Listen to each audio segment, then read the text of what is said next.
Greetings, y'all. It is Matt from the Grin Arcade. Back playing some more Farming Simulator 22. Today, on this beautiful Tuesday evening, I've got the sun beaming through one of the windows over here. Enough to where I can see it. It's not glaring on my monitors anymore because now the new setup, the monitors kind of face me and they're not towards the windows anymore, so that's nice. Well, one is, but it's okay. The farm sim stuff, you guys are not glaring on the thing anymore. Morning, morning, Lord, it's not morning. Good evening, Twitchy. How's it going? So we're back on Green Valley, Nebraska, and we left off here. Yeah, I'll have to watch the rebroadcast of Ghost's Farming Simulator interview. I missed that. I had to work today, so had to do that. So we left off Green Valley. When was that? Sunday. Let's bring old man in here. Sound resumed. Good evening, old man. Good evening, Matt. So we left off Green Valley, Nebraska Sunday. And we were talking about, working on some landscaping and, doing some stuff. We're down here at the southern field. We kind of just went ahead and pulled the trigger. I got to thinking about it, and I'm like, we've got this all cleared out. We only did one first stage on it.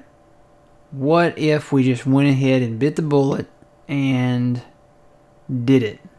So we did it, and we still have our government grant. We still got a few little touch-up things to do. We basically knocked down the hills all around this area down here. So we took the hills from this side of the bottom corner here, the southwest corner, all the way over to the town. There are no more hills. They are gone. We did end up taking out the one strip of potatoes there. We still have this strip on the north side of the road. We're going to make that kind of like a test plot, I guess. But yeah, we did it. We're working on it right now, replowing it out. And it is gorgeous. It's nice and flat. Still got, like I said, cosmetic stuff to do. Got to bring the trees back in. Plant some grass on the outside out there. But it is beautiful. There's no more struggling on the hills.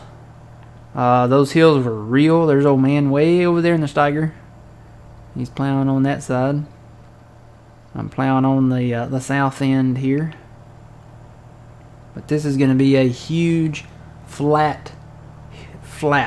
And let me stress that. It is flat. It is completely, there's not one bump down here. I mean, we left no anthill. There's nothing left to, keep us from struggling with our equipment, going uphill or downhill or, keeping cultivators sliding on the hills or, anything. It is flat.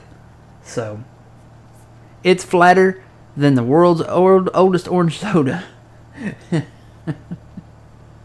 Hey, Trent, how's it going? Trent, I know you're playing this map. What do you think? We flattened out this whole area down here.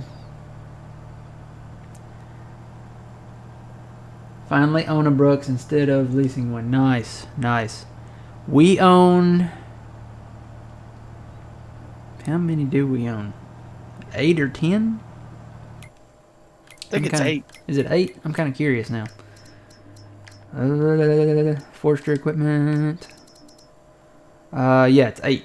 So we own 8. We could buy more. But yeah, you think about what all was down here, and you can kind of see what all was down here for now until we get done plowing it. Hey Kay, how's it going? This was the forest area over here, so you had, your pine and spruce trees and stuff over here, plus you had like a mixture of the what are they? The oak and stuff like that. What's typical in the other areas up there. Cutting down through here, and then we had a bunch in a really steep hill over here by the highway.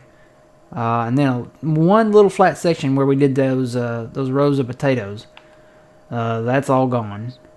And basically we did the flattening, leveling, whatever you want to call it, all the way back to where the sawmill is. Cut over here, cut behind the sawmill, and yeah, the rest is history. It's nice and flat, and we can put whatever crop we want down here. We can use the Bourgeois down here. Old man pointed that out earlier. I didn't even think about that, but if we wanted to, we could use the Bourgeois down here. I actually saw another case cedar, and I sent it to my email so I would remember to download it, and I didn't remember to download it. But there's another one from Papa Smurf.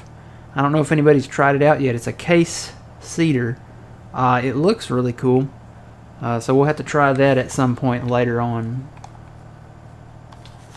Maybe Thursday we'll be ready to try it or something like that. But we could get the Bourgeois. The Bourgeois are fantastic.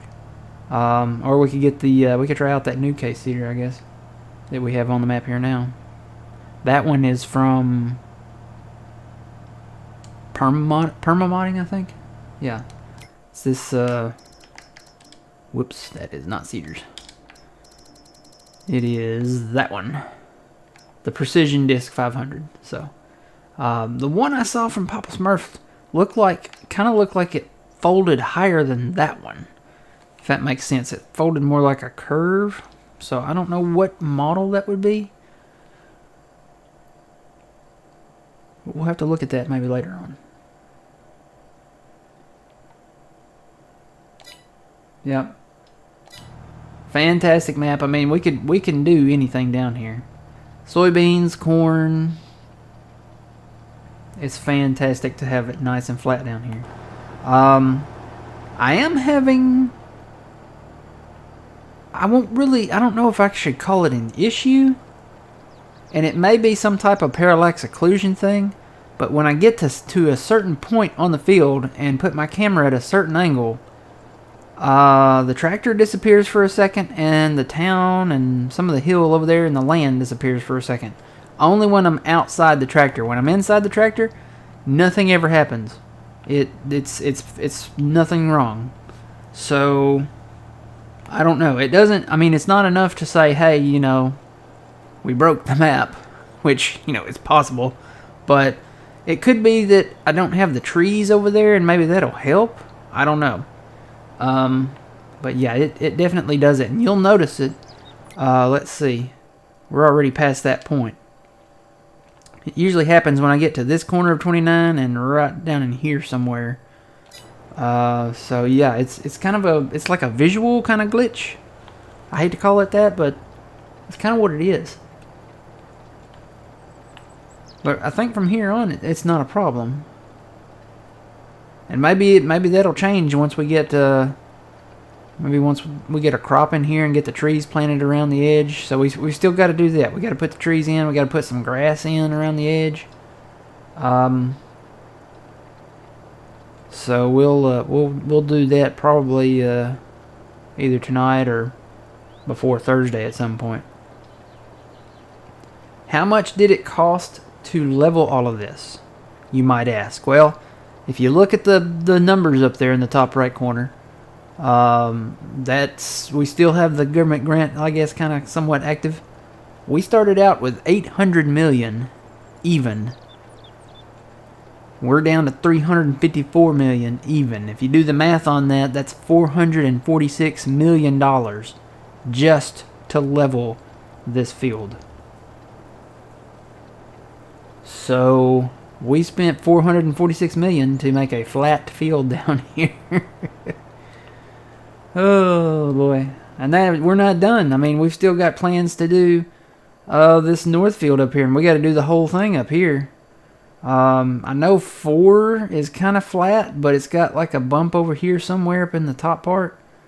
I don't know if it's even with the highway. See, that's what we're doing. We're making it even with the highway. So whatever the highway elevation is up there, that's what we're going to do. I know that this up here sits much, much, much higher than the highway. And probably from here all the way through the mid part of 3, or maybe this end part of 3 here. So we've got to do all of that and then a little some down here. So, hey Pepper, how's it going? Laura, how's it going? Good evening.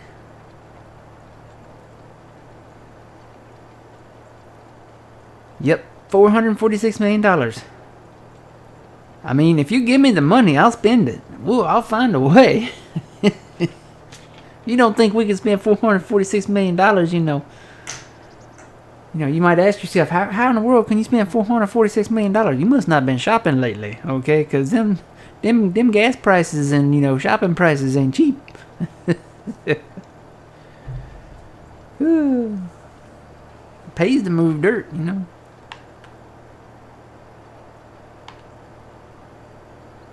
Yeah, it's like the $1 Million Man used to say from WWF, well, it's WWE now. Everybody's got a price. Alright, let's turn this thing around.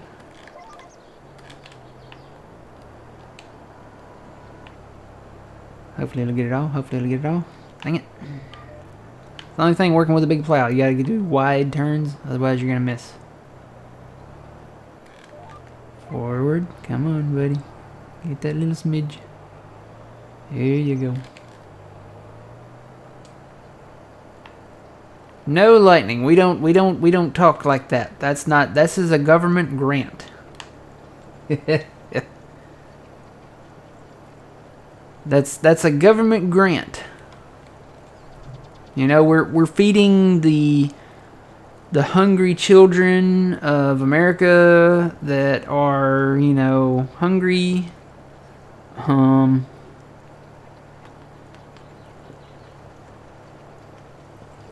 We're actually, providing grain for the doomsday bunkers that that are top secret. It's a top secret project, and the government gave us money, to farm basically the field, and like, look, we need a government grant, so we filled out the application, and yeah, it's a federal sponsored infrastructure project. That's exactly right.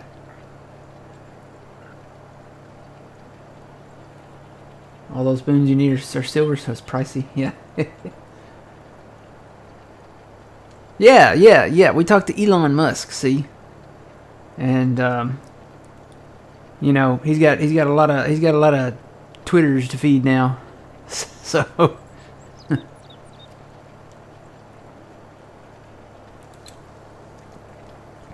Kimmy, how's it going? Where is old man at? He's down there somewhere. Oh, plowing. Plowing somewhere. Yep. We should knock this out pretty quick. We got these big plows down here. There he is. He's coming back east there. I'm heading west. We'll probably be able to see him in a minute.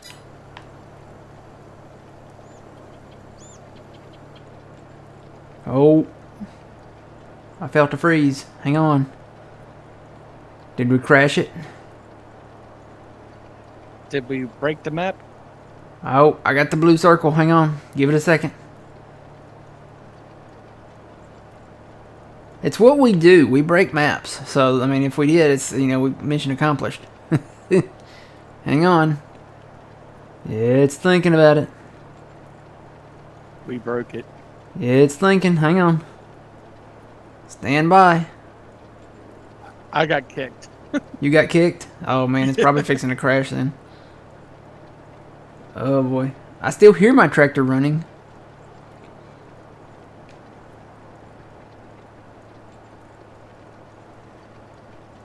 Oh, this is not good. I'm letting it think. I'm not going to touch it. I'm going to let it think. Because sometimes if you let it think...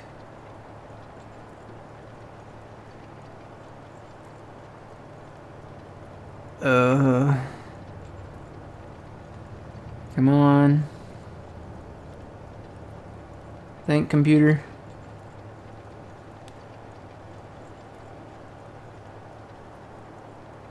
The taskbar is at the top of the screen because my computer's dying.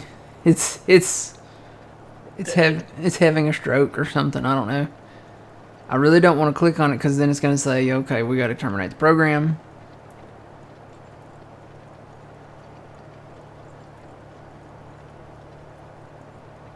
Yeah, I think we broke it. I got the spinning blue circle of death.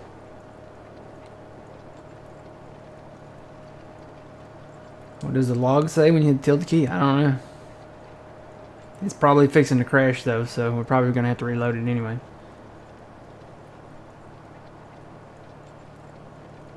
I'm still alive though, ain't I? I think I am. I don't see any errors over there. I think it's just the game. Yeah, it's just. Yeah. I'm gonna have to close it. Yep, there it went. Nope. Come on, think, computer. Yeah, I'm gonna have to close it because it has ripped. So let's put the pizza and the orange soda up. I haven't put that up in a while. So let me close that. Rip the game. Oh, Giant's engine is not responding. We'll close the program. Oh boy.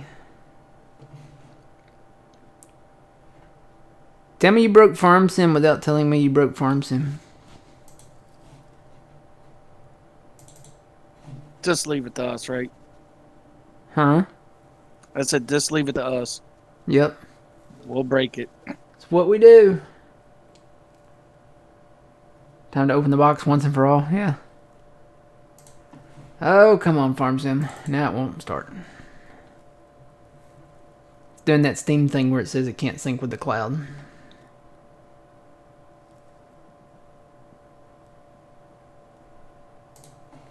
Do.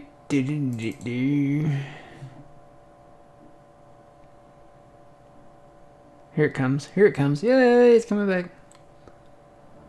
See, what had happened was everybody saw a ghost in the sim today on the FS thing. And now everybody, you know, is wanting to play because they're like, ooh, she plays Farm Sim. I want to play Farm Sim.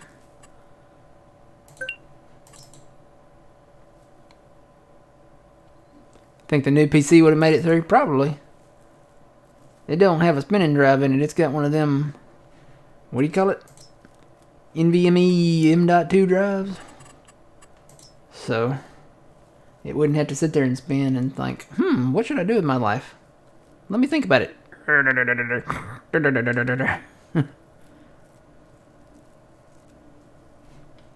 It's kind of what it sounds like.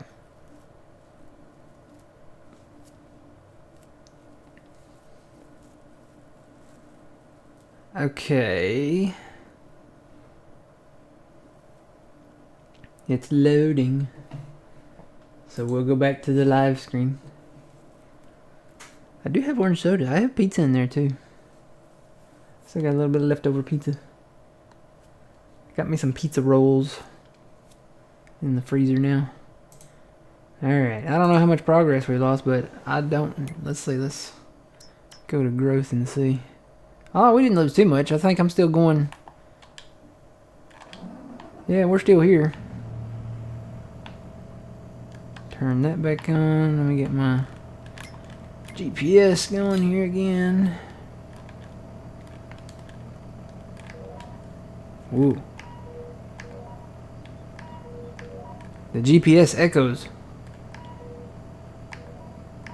Y'all hearing this? It sounds like I've got my GPS inside a Sam's Club. Whoa. I don't know if that's good or not. Get that down. Alright. Alright, here comes Owner back in. I don't know why it keeps calling you Owner. I don't know either. You know what? The weather's clearer than it was. Maybe that was the problem. Maybe the weather got stuck or something.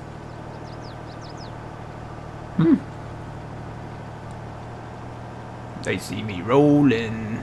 My plower. Got my case quad track going on down. I don't know. That's me. This actually does look like me. If I put a hat and shades on, this is literally me, guys. The everything from the shoes to the blue jeans to the black t-shirt. Usually I have a black t-shirt on. The beard. If I wear shades and a hat, which when I mow I do. So when I'm mowing my yard, this is exactly what I look like. I mean, when I look in the mirror, that's exactly what I look like. So it's a very good oh God, I hope that's you coming in. That's me. I think say not again. Does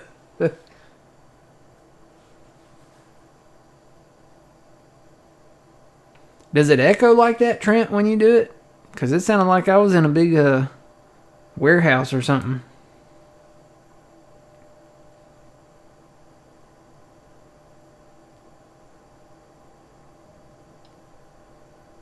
I was gonna say it does look clearer now, so it was kind of hazy looking.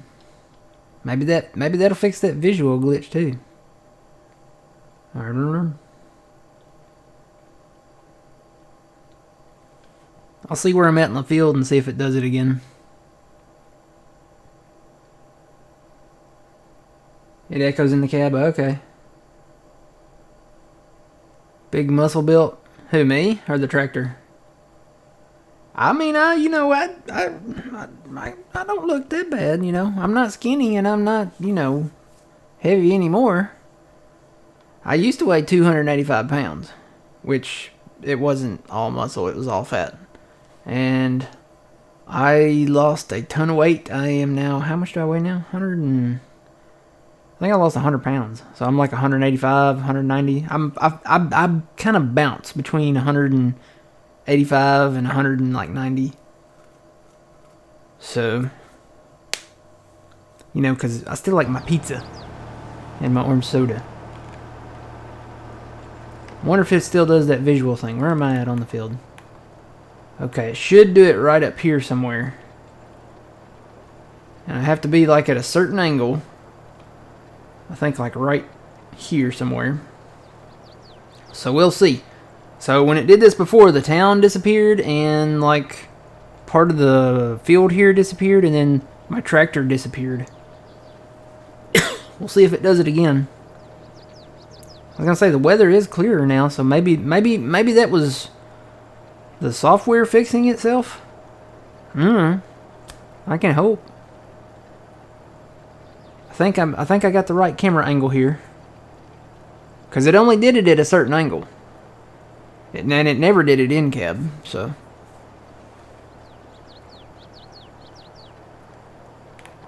let me put this thing on for reference here. It should do it right in here somewhere. So the town's not disappearing yet. Maybe it only does it in certain types of weather. It should be doing it right here.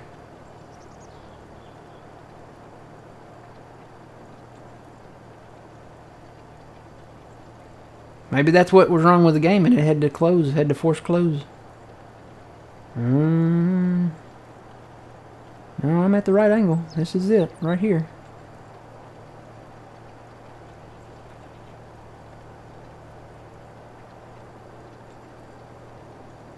It's not doing it now, old man. That's weird. That is weird. But remember that it was hazy, right? Like the mountain back there, kind of like on the east side of town, was really hazy. Yeah. And it's not hazy now. It's like, it still says it's overcast, but it's clear. So maybe that had something to do with it. I don't know, but it didn't do it that time. Huh. Because, I mean, my tracks were disappearing, my plow, the tractor itself, the map. And it is not doing it now. I don't know, maybe it fixed itself. What is that in kilograms? What is what in kilograms? My weight? I don't know.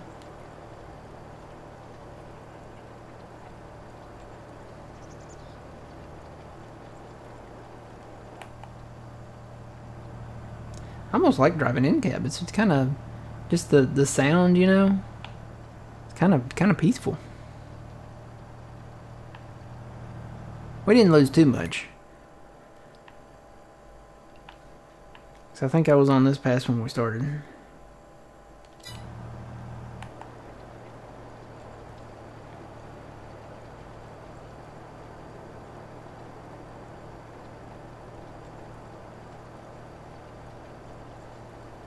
God, this is so nice having it flat though. I don't care if my tractor goes invisible all the way down the field.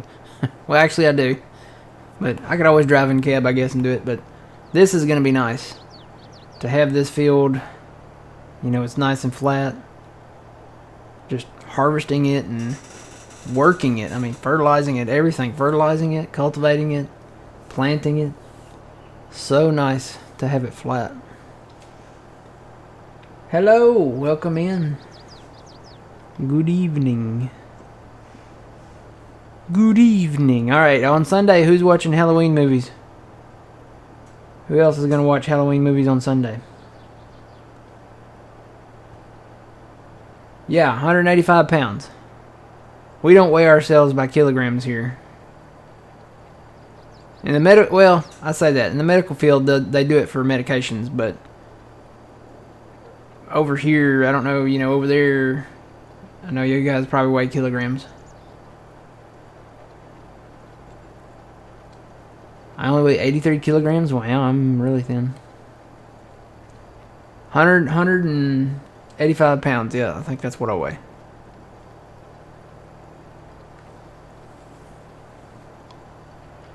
You know how I lost most of my weight? I quit drinking sodas back in the day. And now, you know, the only soda I really drink now is orange soda. But I was drinking Dr. Peppers back then when I was at my heaviest. Dr. Pepper was my my fuel. That's what I drank. Drank them all in college to stay awake, and you know, I was like Stone Cold Steve Austin. I would just down a Dr. Pepper, you know. I'd turn it up and what is your weight in stones? 2 stones is worth a bird in a bush? Or wait. I don't know. I never can remember that saying. A bird in the stone is worth 2 birds in the bush. No, that ain't it. Kill 2 birds with 1 stone? I don't know, 13 stones. Yeah, I guess. I don't know.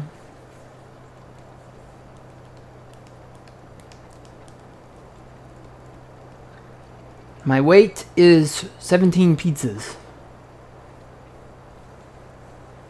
At a minimum of 3 toppings each. I don't know. I was reading the somebody made I guess it was made for like a t-shirt or something for, you know, the first Ninja Turtles movie. And, you know, the quote is, wise men say, forgiveness is divine, but never pay full price for late pizza. Always loved that movie. It was the first Ninja Turtles movie. And, you know, the Ninja Turtles, they love pizza like me. So,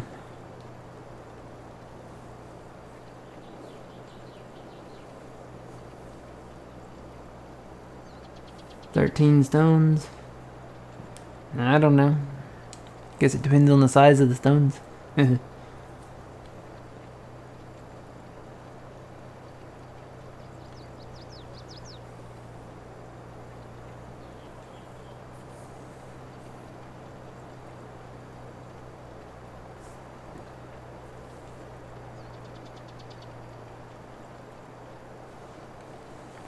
Yeah, she's not disappearing now, but you know, I don't know. It's weird how that was happening. Now it's not. We need to put the trees in, I guess, and put the grass back in. We'll do that while we have the government grant. We're not selling anything right now, and I did write down our what our bank account total was. So this money, whatever's left of this money, you know, won't stick around for now.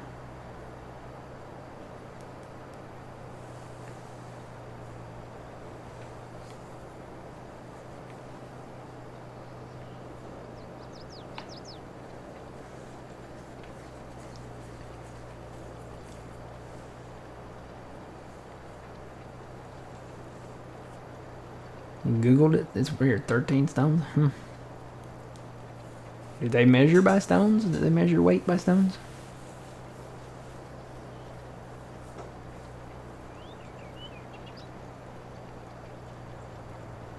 One stone equals 14 pounds? Who in the world measures by stones? I have never heard of this. Have you heard of this, old man? Certain countries do. They weigh by stones? Yeah.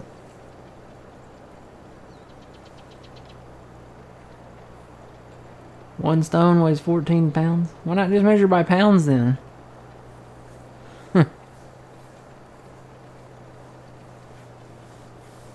I know. It's because we're America and we're different. We don't use the metric system. We have the standard, what is it called? SAE or something like that. It's not 10 millimeters. It's, whatever the equivalent of that is. 3/8, 7/16.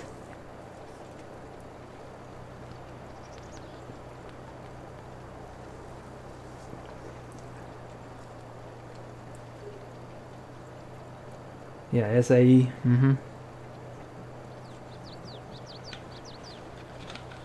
Funny because if you work on anything mechanical, you gotta have the metric, right?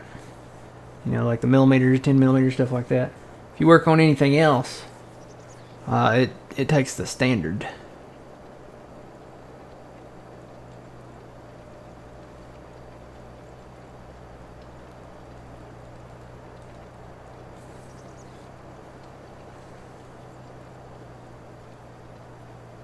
Boxing from London.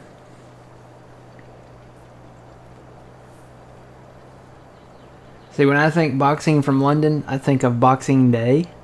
And that has nothing to do with boxing. Is this boxing? Boxing from London, is that like boxing like Rocky, where you put the gloves on? Or are you talking about like actual like boxes that you're putting stuff in boxes? Or are you talking about like Boxing Day? Because I've learned about Boxing Day from MASH. They had a British platoon or something come through. And they told them about Boxing Day, where the people trade roles. So like the commanders traded with the lower enlisted men, and then the enlisted men got to be the commanders, and it was definitely something. Okay, as in the sports. Okay.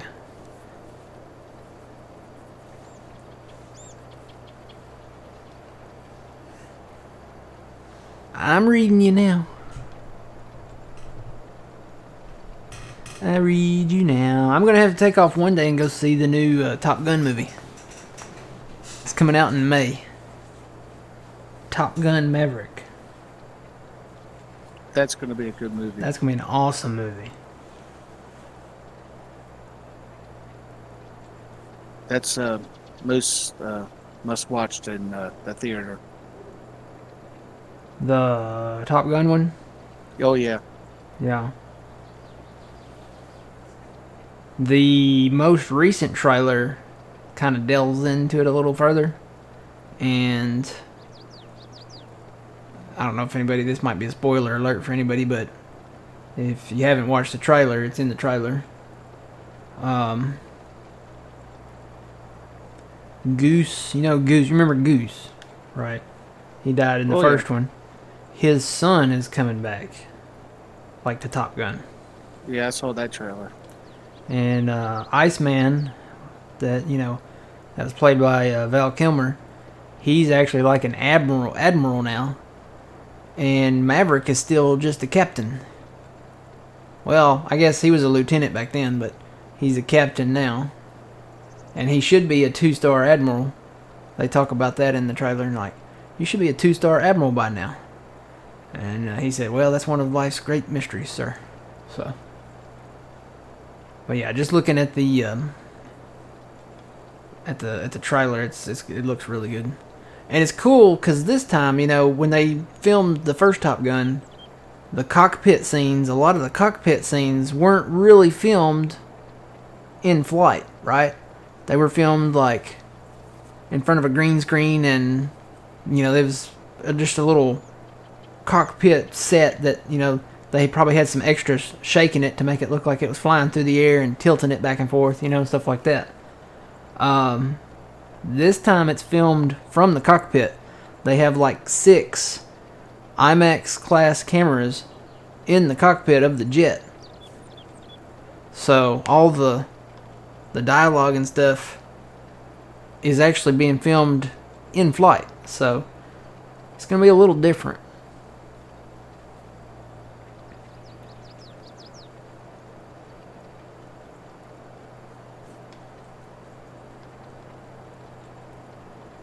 But it's still got that Top Gun atmosphere that we all know.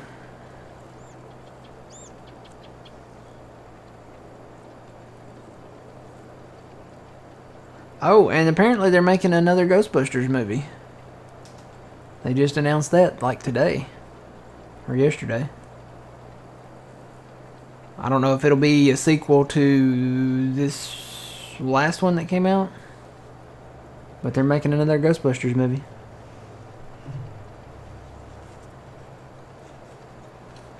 I haven't even seen the last one yet. I haven't either.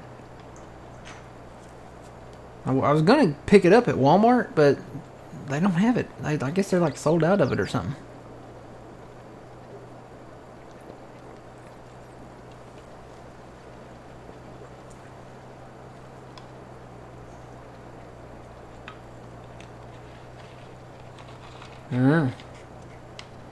Well, I guess that's why they said he should at least be a 2-star admiral. At least be a 2-star admiral by now. But he's still just a captain. So I guess that plays into it maybe.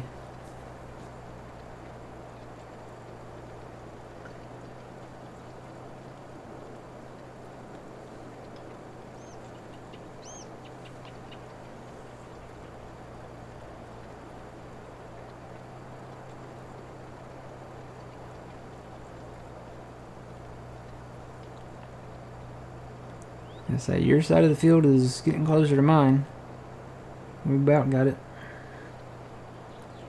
I haven't disappeared any either, so that's good.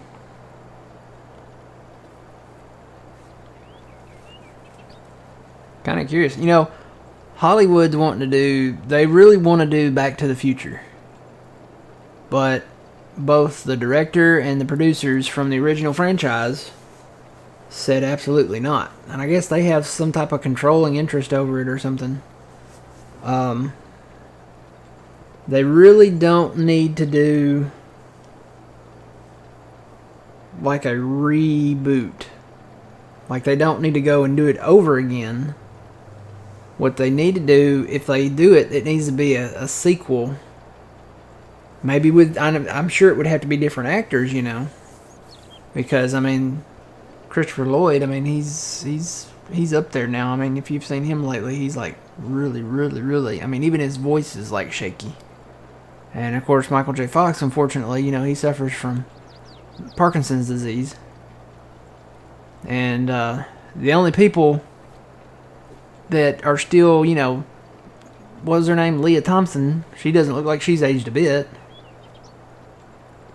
And what's his name? Thompson Wilson, I think, that played Biff. He's, you know, he looks okay, but it would have to be like something along the lines of, you know, Marty's kid or something found like the blueprints to the DeLorean and they built one or something. Maybe they can make it out of a Tesla or something. I don't know. Something weird like that. Of course, they're doing the DeLorean again, so they could make it out of another DeLorean. I don't know. You can't... It's hard to redo the originals. It's very rare that sequels will be better than the originals. There are a few exceptions. Case in point, the Terminator franchise, okay? You had the first Terminator, which really set the bar. And then it's like, okay, they're going to make a sequel, you know, it's not going to be as good as the original. I beg to differ. Terminator 2 was definitely better than the original. Of course, then they went off. Oh, I found a bump. We got one. So this is part of the process. We're trying to watch for any bumps that I might have missed. And there's one right there. So we don't want any bumps left. So we're going to work on that.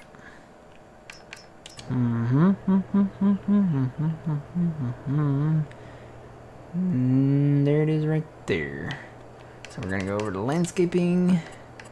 Go down to leveling. I can see it right there. There's a little big bump right there. Little big bump. So what I'm going to do, I'm going to have to replay all this, but that's part of it. We're going to level that out. Make sure it's nice and flirt.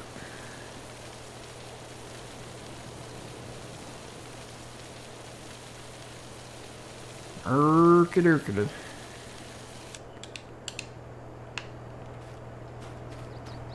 Hey, you guys could see me like that, couldn't you? Yeah, there's me. Can I zoom in? I can't zoom in anymore. That's really what I look like. Alright, raise the plow. Back up the plow.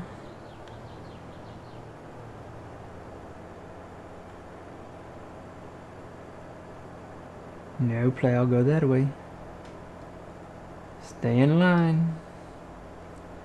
But yeah, those are some of the classics that you really can't redo. And it's like Teen Wolf, you know? They filmed the original Teen Wolf in 1985, which, you know, that was Michael J. Fox. They actually filmed Teen Wolf while they were filming the first Back to the Future movie.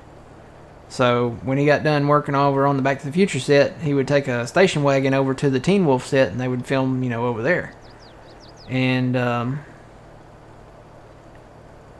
those are classics that, you know, they tried to redo Teen Wolf on MTV, and what they did with it was I don't know, it kind of had that Twilighty feel. So it was weird. I mean, the characters were the same, you know, same names and stuff, but it was very, very modern.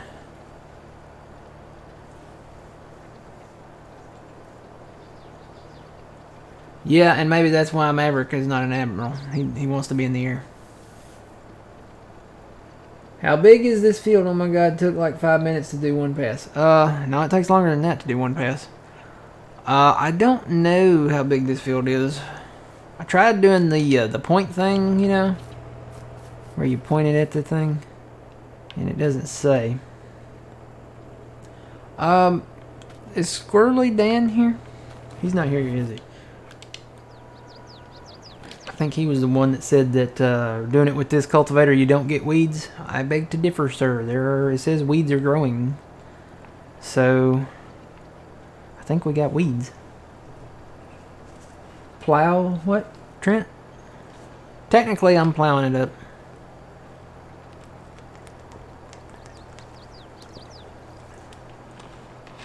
Tilling it up. Ripping it up. Plowing it up. However you want to say it.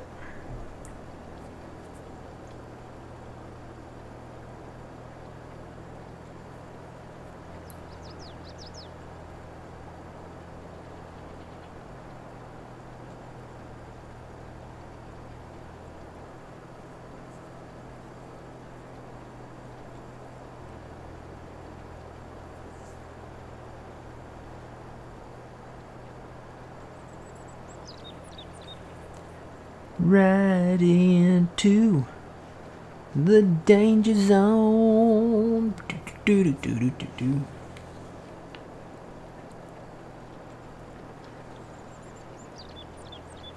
Kelly McGillis was hot. Have you seen her lately, though? She is not hot so much anymore. It's funny how she looked and how Tom Cruise looked. And then you look at them today, and Tom Cruise looks almost exactly the same, and she looks rough. Life was not kind to her.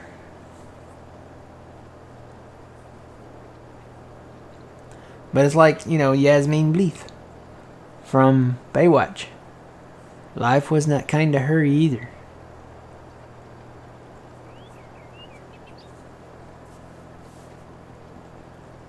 Does anybody remember Yasmin Bleeth from Baywatch? Does anybody remember Baywatch? I remember Baywatch, but I don't remember her. I'm talking about the original Baywatch. Yasmin Bleeth. She was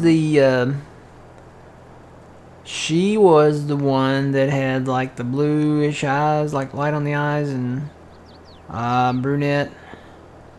I think she was brunette. Yeah, she was brunette. Hang on. I'll send you a picture of her, old man, if I can find one. How do you spell Yasmin Bleeth? Yasmin Bleeth. There it is. Yeah, I spelled that totally wrong.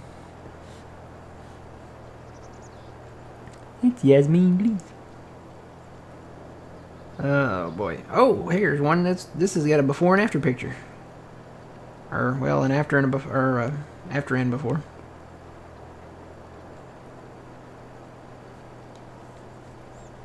There one where it's flipped. Ooh, boy, I sound staticky there. That don't sound good. Wonder why I sound staticky. I can hear it in the microphone. Hang on.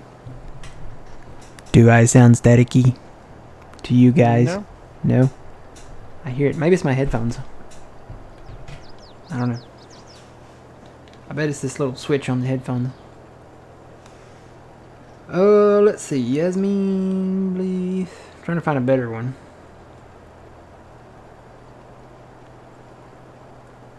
That looks more Yasmin Bleethy.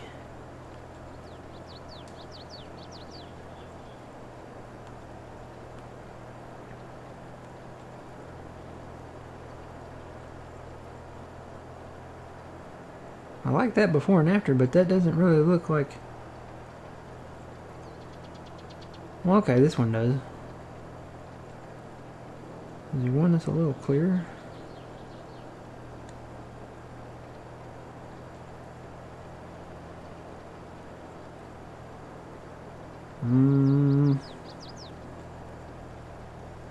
That one maybe? No. There's Pamela. Pamela. She looks rough too. Yeah, I haven't seen her lately. Yasmin Bleeth. Do. Come on, where's you? I just have to send you one.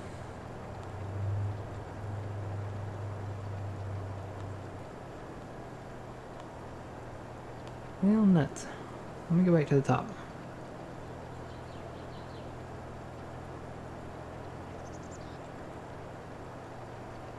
Yeah, there's one.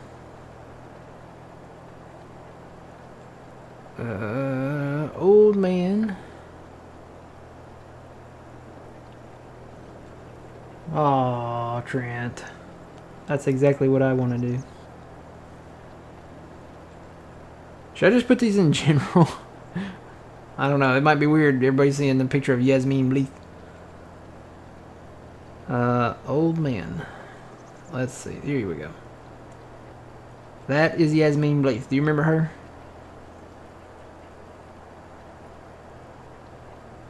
Oh yeah. Yeah, that's Yasmin Bleeth. Kind of want to Google Pamela Anderson now and see what she looks like. Pamela.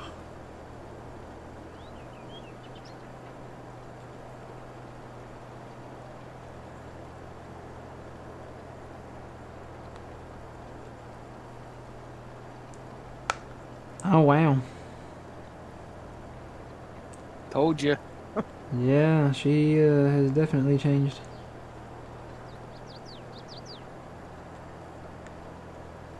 Who does she look like? She looks like somebody. She looks like an old... What's the girl's name? The young girl's name that played... Who's that girl? Emma Stone. She looks like an old Emma Stone. Wow.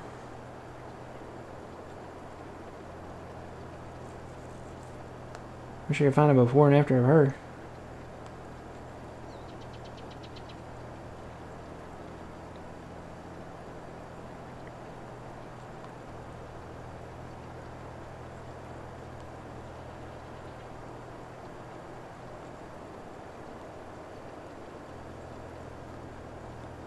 Let's see, Pamela Anderson before and after. You know, Pamela Anderson was on Home Improvement. Did you know that?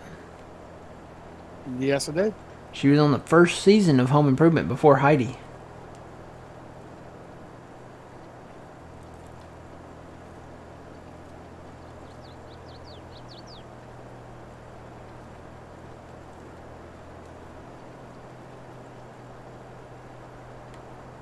Oh, look, I'm doing multiple internet searches here on one pass. This is a long field for sure. I see some bumps. Hang on.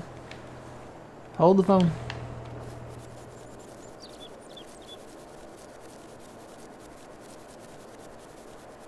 How did these get missed? Told you there was going to be some. If you see any bumps out here, let me know, old man. Oh, well, I haven't seen none yet. I got some right here. You're about to come down and pass on here. Let me do a little landscape on here. Maybe not that much. Let's see. I gotta find out there. You're gonna have to replow a little bit there.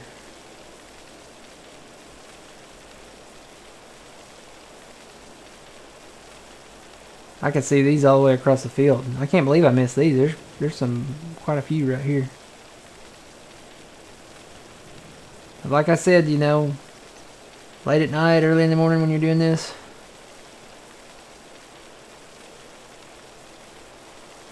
I think I got them.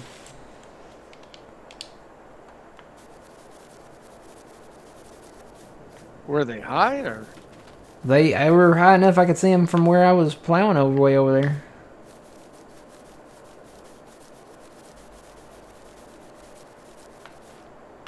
Yep, I think I got them. You drove right by them, like it was right. I guess where are you at? Are you coming back from that way? No, you're down there. Yeah, you just passed them. But you know, you don't sometimes see them until you like hit them. But these, they were right like on the line where you plowed before, so that's probably why I saw them. Oh, okay. Because you can see like the grass sticking up, the green.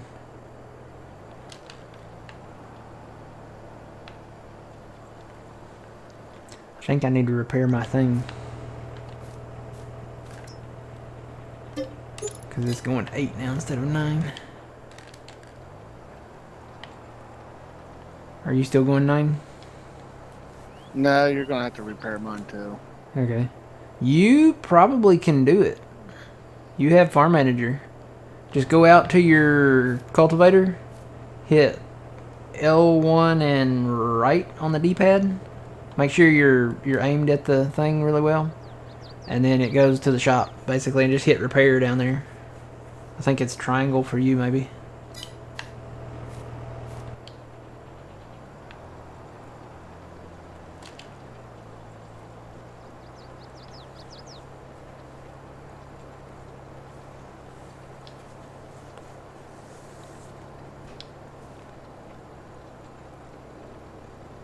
Yeah, I think my new go-to pizza is going to be a just a combination pizza. Normally my go-to pizza, you know, I do the 3-topping thing because I get the coupon, so I can get a large 3-topping for $8 from Domino's, right? And normally I would do pepperoni, onion, and like olives or mushrooms. I think my new go-to pizza is going to be pepperoni, sausage, and one other topping maybe. Extra cheese or mushrooms or something. You love the pan pizza? Yeah, the pan pizza is extra. They charge extra for that one crust. But the coupon that I use, I can get a hand tossed, or I can get a thin, or I can get a Brooklyn style, or you know. I haven't tried their new thing yet. I need to try their new thing.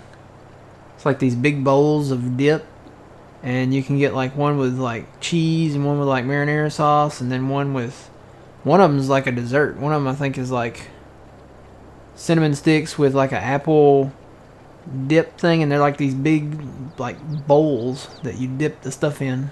They look good. I'll have to try them soon.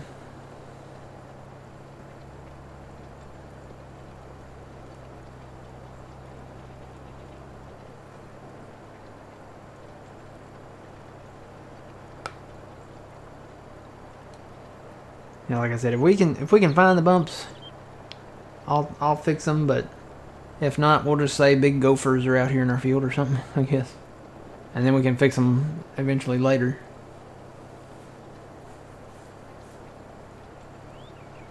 So what crop you guys think we should plant out here? Soybeans or corn?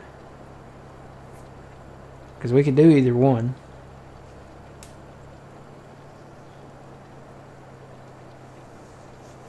I'm going to narrow it down to those two choices because I know some of you are trolls out there and we're not doing potatoes on this field. No, we're not. We're not doing sugar cane.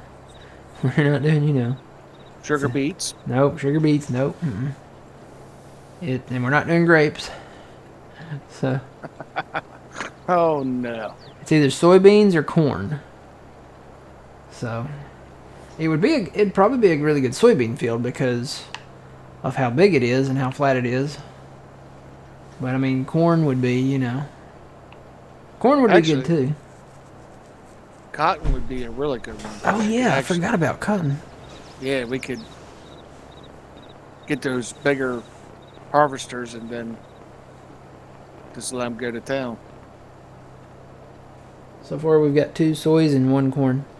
Where you get all that money? That is what's left of our government grant. That's not sticking around. That is only there for us to finish this field off. So we gotta put the trees back and put the grass back around the edges.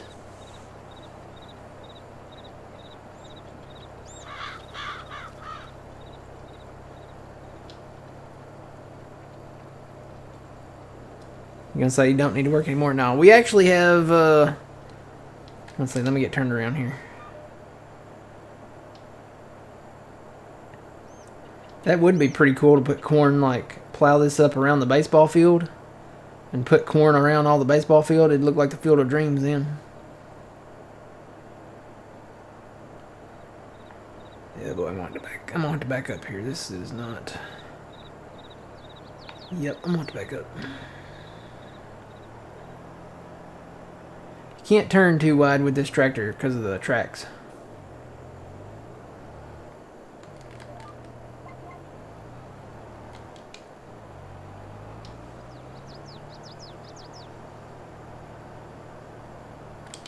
Yeah, that's just our government grant. I mean, just to do the landscaping because, let's be honest, there's no way. You know how long it would take us to save up $446 million? Because that's what this cost to level all this out. It would take forever.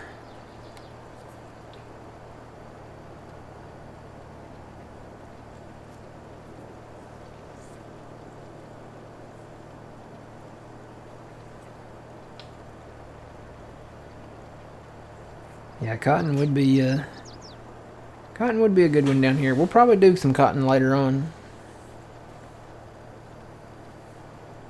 Get into that.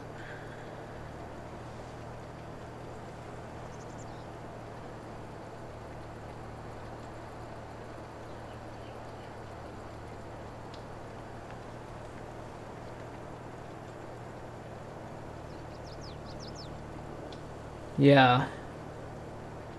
Hey, the man, how's it going? It's going good. Dry corn, you do get more money for the dry corn.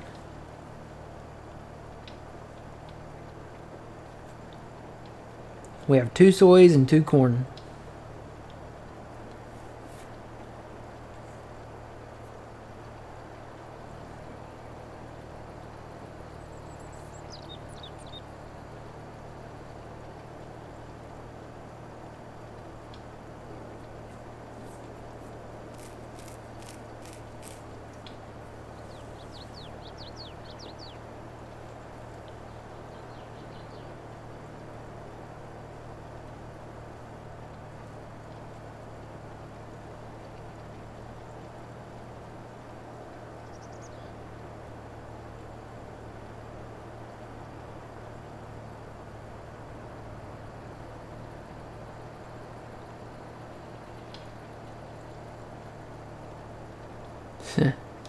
Now, Twitchy, 1 vote. 1 vote.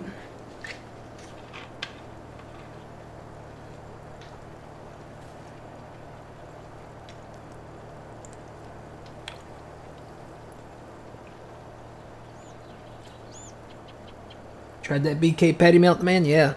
Told you. They have 3 of them. They have the they call it the Whopper melt. And it's on toast. They have the regular Whopper melt. They have a bacon Whopper melt, and then they have a spicy Whopper melt. I'm not too much on the spicy, but either one of the other two, I've tried the bacon one, and I really like it. Anything with bacon on it, but yeah, it's good.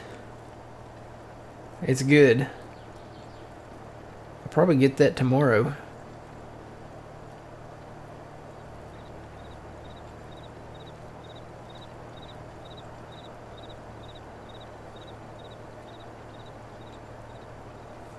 McDonald's, McDonald's is scrambling, guys. They are they're hurting in the pocketbook because they raised all their prices and now nobody's eating there. It's really something. I mean, normally on my way to work I pass McDonald's, right? And normally like there's a line, and then they have 2 lines, right, at the drive-thru. Normally the line is backed up all the way to the front of the building, like it wraps around the back and comes back around the other side of the building for the drive-thru. And in the morning, everybody's getting breakfast sandwiches and coffees and stuff like that. And now they have all the sweet stuff. They have like the pull-apart donut and the apple fritter and the cinnamon roll.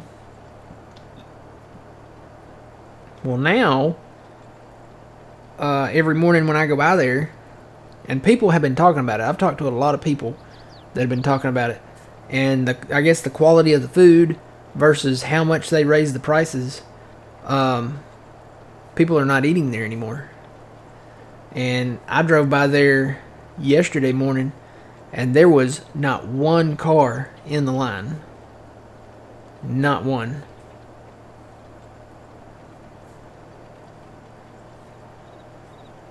So I think McDonald's is hurting. They raise their prices and they keep making the food, worse quality. And I saw a picture of the Big Mac. I mean, you know what? I think I saved that picture. I'll put that in Discord. That's one that I don't know about putting Yasmin Bleeth in Discord general, but I'll put a picture of a Big Mac.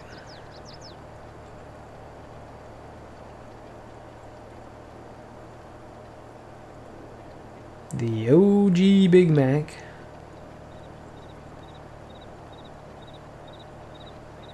versus today's Big Mac. And it's not even a Big Mac. I mean, it's like a mini Mac.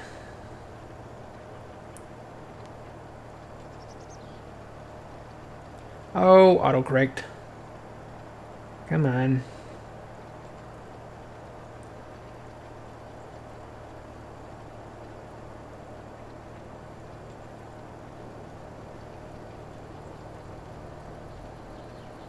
Of course, I got to put a little whimsical line in there.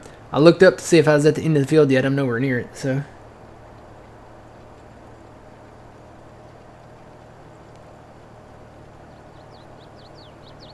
So if you guys are in the Puma Plow Discord. Oh no, I sent that to you, old man. Hang on.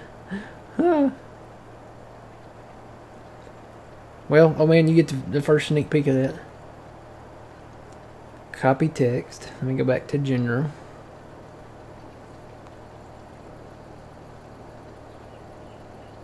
And do that, and then you put the picture in there, get the picture. There you go. So that's the OG Big Mac from, the 70s, and I want to say the 80s too. And then the new one says 1975 to 1990. And they shrunk it after 1990. So the picture of that Big Mac is actually bigger than the one we have now. Even the small one. I want the OG one. Yeah. the one from the 70s when they first came out with it. Because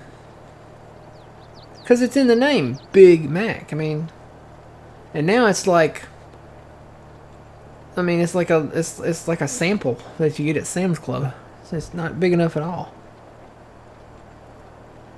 So anyway, where I was going with all that, McDonald's is scrambling, and now they've started asking on social media, what's one item you would like to see make a comeback at McDonald's? Because, they've had a lot of stuff over the years that they have discontinued. A lot of people were saying, like, the McDLT, and a lot of people were saying, like, the salad shakers. They had a salad that you put in a cup, and then you put your dressing in there, and then you shook it up, and you can put it in your cup holder and eat a salad going down the road, basically. A lot of people said all-day breakfast.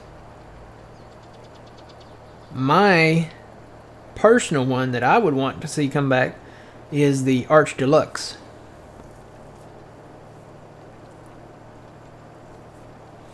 The pizza has to come back. McDonald's, that's actually true. McDonald's did have a pizza back in the day. Mac wraps. I could see Mac wraps. That's something logical that they could do because they're trying to make their menu, they would like to make it healthier. I would like to see either the Arch Deluxe, because that was a great burger. It had a special sauce on it. Oh man, it was the bomb. Or they should bring back like the Angus ones, because those Angus burgers were good. That mushroom Swiss Angus burger, whew, good stuff.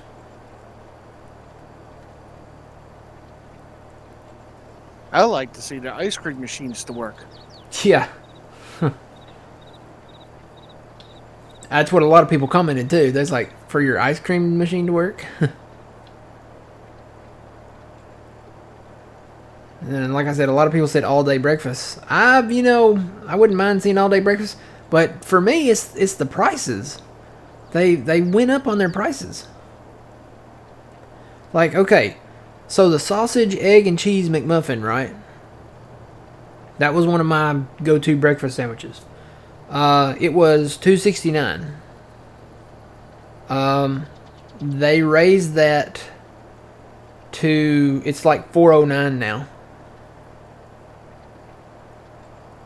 That's a big jump. That's a big leap. And everything else went up too. So normally I would get one of those for like $2.69, and then I'd use the app in the morning so I could get buy one get one, free. They did away with that. Now it's buy one and I think get another one for $1 maybe.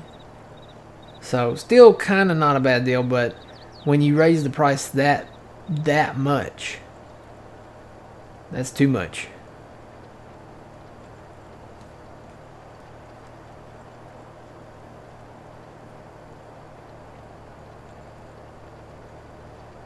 So now when I go get a breakfast sandwich, I go to Burger King, because you can still get the 2 for $4 there.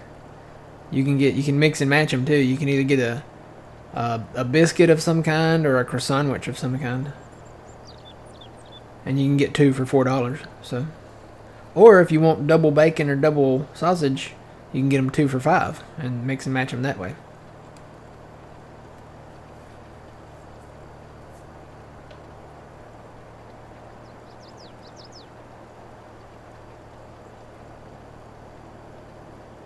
If I had a Denny's on my way to work, or an IHOP or something like that, I would probably be heavier than I am now.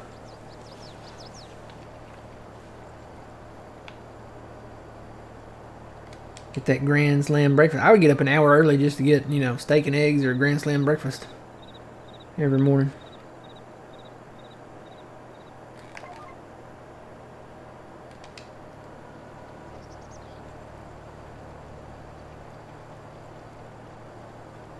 Yeah, see, they did away with the steak bagel too.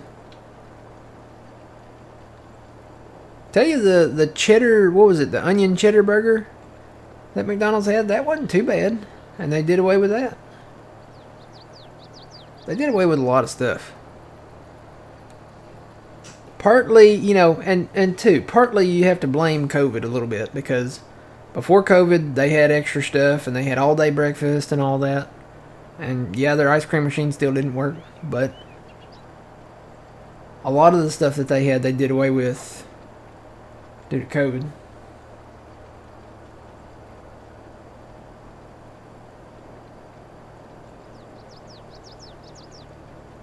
Yeah, they used to do that too. They had, of course, you know, the apple pie was like the standard. I think they still have the strawberry and cream cheese pie. In the fall, they would come out with it was either pumpkin or sweet potato pie. Then at one time they had a birthday cake like pie kind of thing. They don't have all that anymore.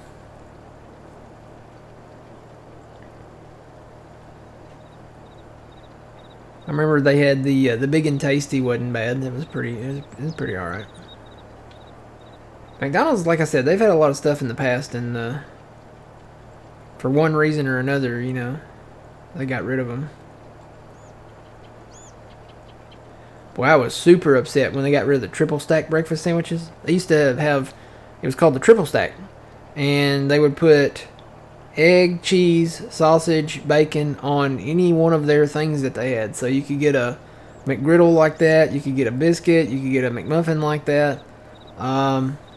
And then they did away with them, and I went to the drive-thru. I was like, yeah, I want a triple stack. Oh, we don't do that anymore. We don't have that. I was like, well, can you still make it? No. I'm like, really? Like, you can't take a sausage, egg, and cheese McMuffin and add bacon to it? Yeah, I know my arteries probably clogged a little more when I ate them, but, man, they were good.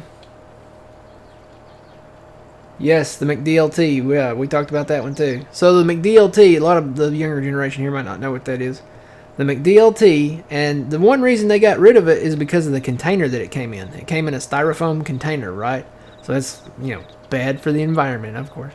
But the McDLT was a container that had two compartments in it. So it had the bottom bun and the beef in one, and I think maybe the top bun. And then it had, in the other container that was totally separate but connected on the same thing, it had the tomato, the lettuce, all the cold stuff, right?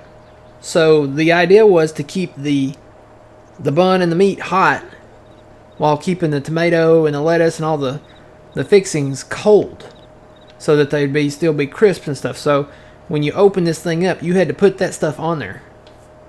But like I said, the idea there was to keep one hot and keep one cold, because it tastes better. By the time you pick up your order and get home, you know, your tomatoes warm, your lettuce is warm, and all that. So, but again, the main reason they got rid of that was because of the container, and they couldn't make a cardboard container, I guess, to complement that setup. So.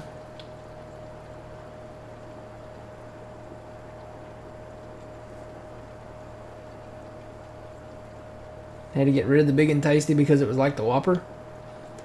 You would think in that same aspect that McDonald's would sue Burger King for their Big King.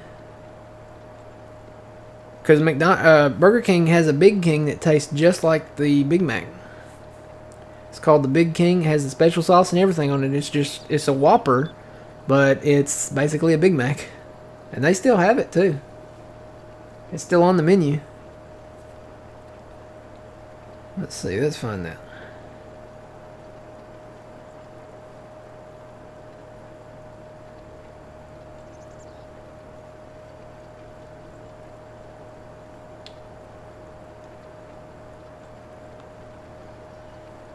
See if I can find a good picture of it here.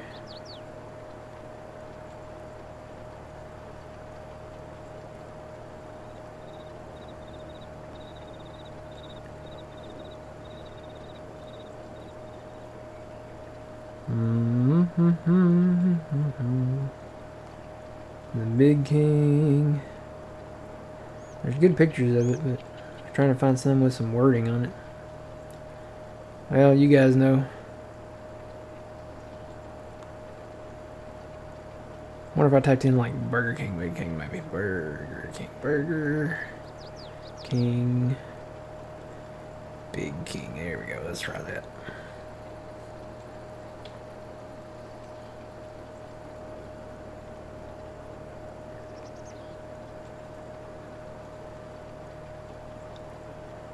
There's a Big King XL.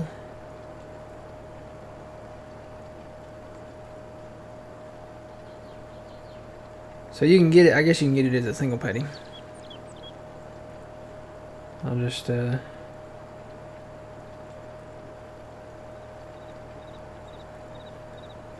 maybe they just call it the Big King XL. I'm going to put that in Discord too. So this is called the Big King XL, right? Basically, it is a Big Mac. It has the special sauce on it. It's got the lettuce, the onions, the pickles, the cheese, 2 beef patties on a sesame seed bun. So it's basically a Whopper that's a Big Mac. So you would think that McDonald's would get upset about that. I don't know. If I get a hankering, and this is the case here, if I get a hankering for a Big Mac, I really don't buy a Big Mac from McDonald's anymore, because the Big Mac is I think it's actually smaller than a regular cheeseburger from McDonald's now. Like the bun, if you measure like what is it called, the diameter of the bun, it's actually smaller. So I'll just get a Big King XL. Get my Mac Attack on there. Those are flame broiled patties there, buddy. Good stuff. But yeah, if you guys, this all stemmed from the Whopper Melts, the new Whopper Melts that they have. So if you guys haven't tried a Whopper Melt, I recommend it. I like the bacon one. Anything with bacon.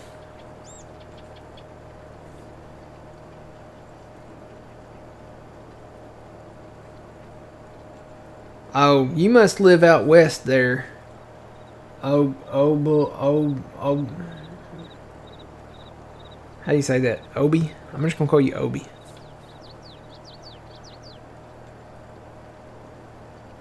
We don't have paper straws here.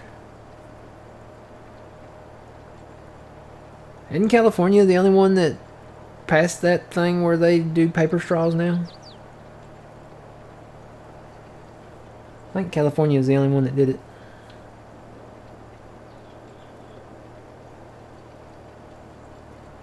No, we still got the OG plastic straws here. I'm sure it's coming though.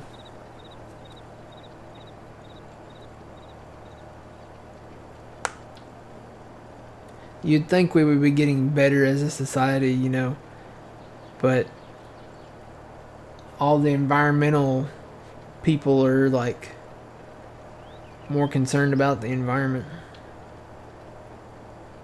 Oh, there are paper straws in Canada too? Oh, you're from Sweden? Okay. Now, until they can make a paper straw that is like strong enough to last, or maybe if they made a straw that I could eat, I'll stick with my plastic straw.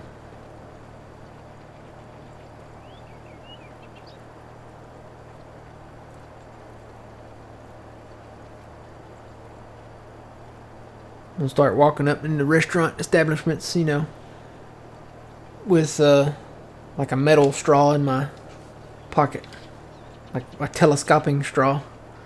You know, you pull it out and you stick it down in there. And the EU tells us not to use plastic. So they tell you what to do. I guess that's the difference between America and the EU then. Well, most of America. California is kind of becoming their own little thing. California really is, though. I mean, if you think about it, because they're doing that, then, you know, only special, like, small engine lawn equipment stuff can be sold in California, and only certain products, you know, if it's sold in California, it has to have like the warning label on it, like this product may cause cancer in the state of California.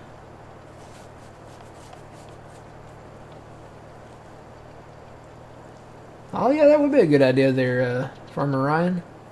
Take a Twizzler, bite the end off of each end, and it's hollow inside, so there's your straw.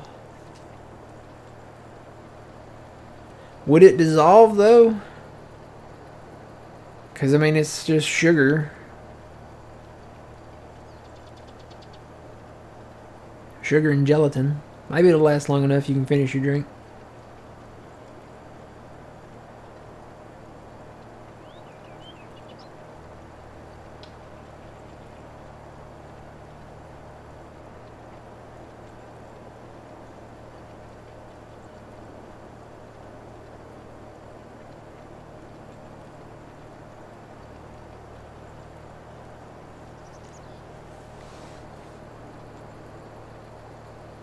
It gets hard in a cold drink. Alright, I'll try that.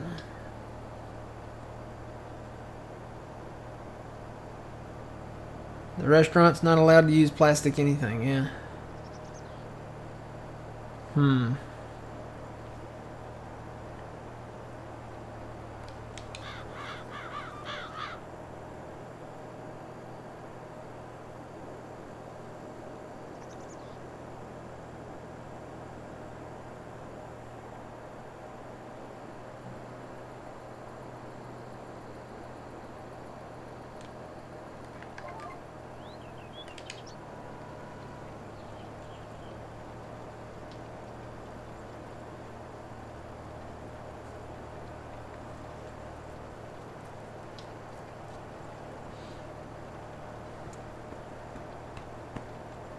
Why even a straw anyway? Couldn't they put like some type of cover on it, then you can just drink it out of the cup? You have to have a straw? You're like red Solo cup, you know?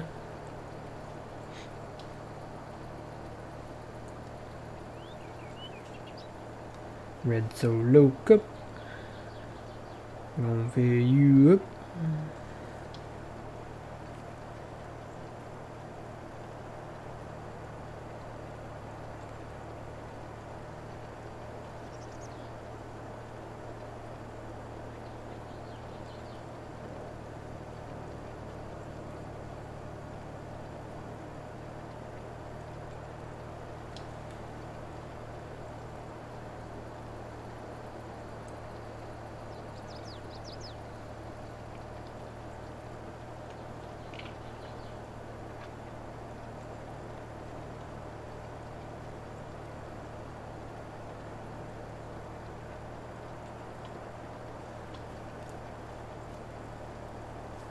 What?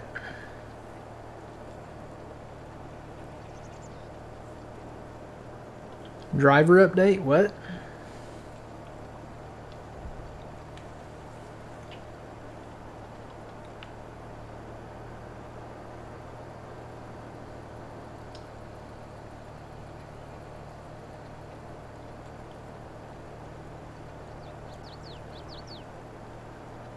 Did I miss something? Did it do it? Did something disappear? I've kind of been watching.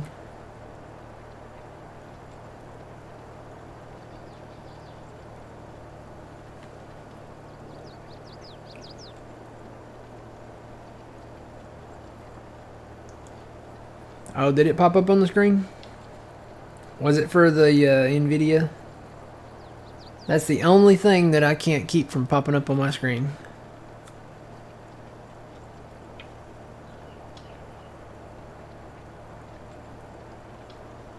Turned off notifications and that, and it still pops up.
Save.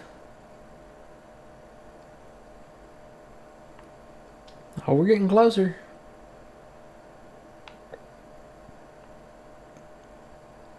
Very what? 4 more passes? Let's see. 1,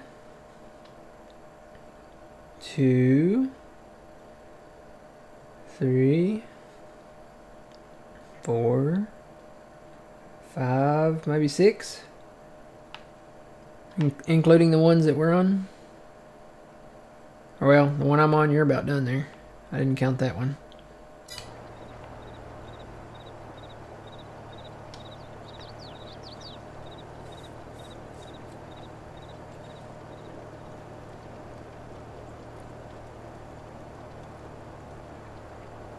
No, we don't have lime on.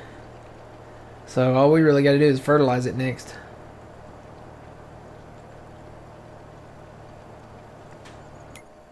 Which, old man, you were talking about getting some kind of trailer? Yeah, it's in, I forget the name of it, but it's in the, I'm getting old.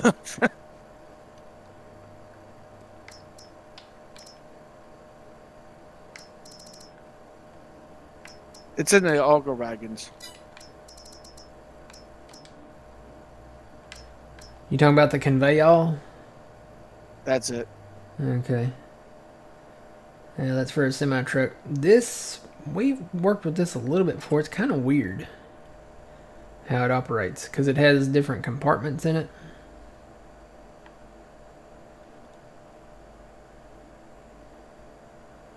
And then you have to like select your compartment. So you have these little side numbers here. 1, 2, 3, 4, 5, 6. It's got 6 compartments, and you have to switch between your compartments. And what is it? 43.8. So 43,800. Hey Siri. What's 43,800 divided by 6? 43,800 divided by 6 is 7,300. So each compartment holds 7,300 liters.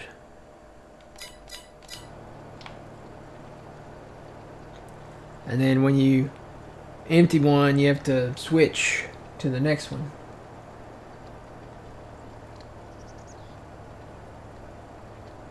I said we could go back under that same category, go under Auger Wagons, and we could get these Kinseys, and they hold either 30,000 for the small one, 37,000 for the big one. Fill them up with, do like one for seed and one for fertilizer. We could even, we could even do the Demco that way.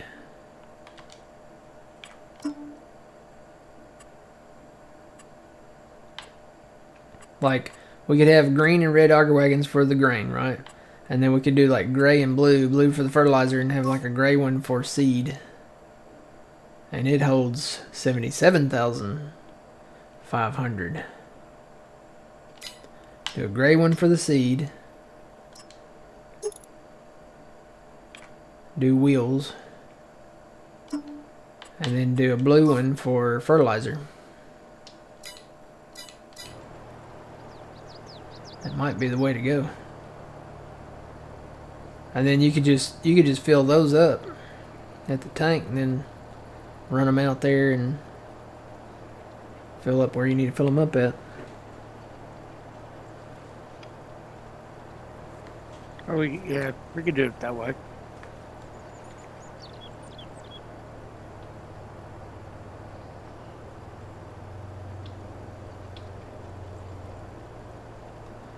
Thing is, we gotta wait until we finish the trees and stuff, or I could just put the money, switch it back around until we get ready to do that. I need to do that though. I need to do that first, probably. It's not that far of a run over there to that farm though, because this field is like right across from it. So we get 2 solid FERT guys down here, put them on here, maybe even 3. We could even do, You know, we do have those John Deere tractors sitting over there doing nothing. We could have the red and the green boys working together. Yeah, we could do that too.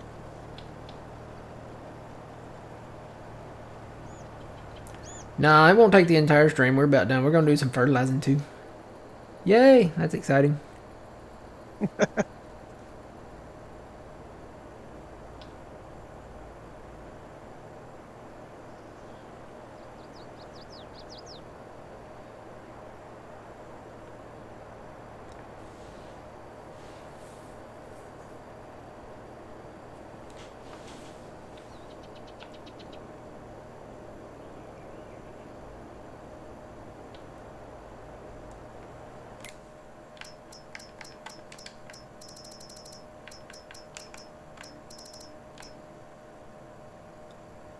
$14,720. Ooh, 45,810. That Borgo holds way more. Wonder if you can put that Borgo on this cart. Do you have to use that one with this one?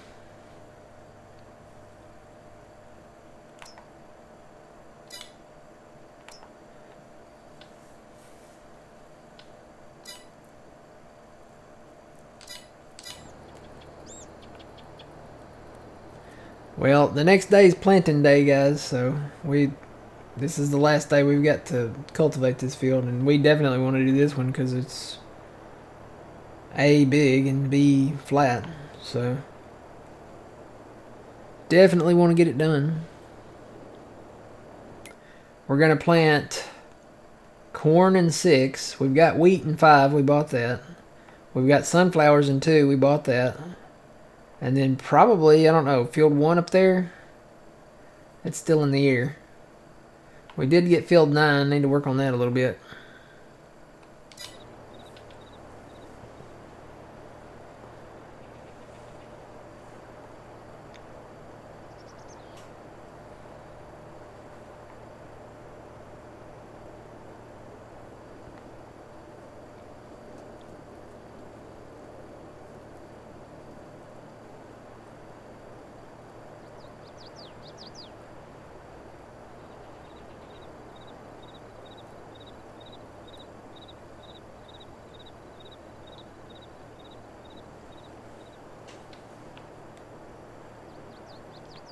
Oh, found another bump. Man, what did I do down here?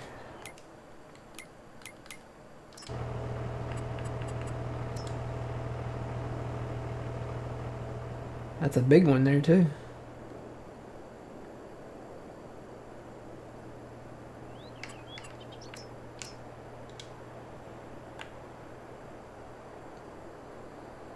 Let's see, let me do it from this side.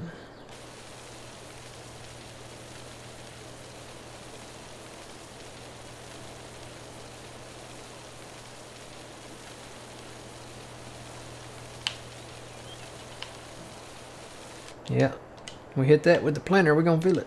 There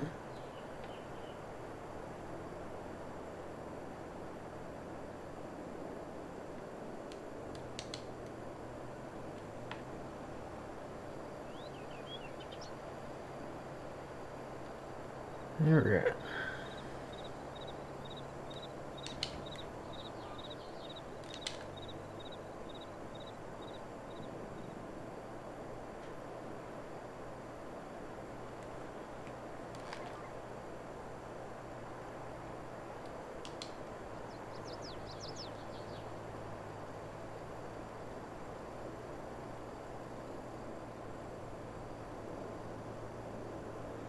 I'm not seeing any more. I'm doing a little scan around here. Don't see any more. I think we just about got it. After this, we've probably got 1, 2, 3, probably about 4 more now. Maybe 3.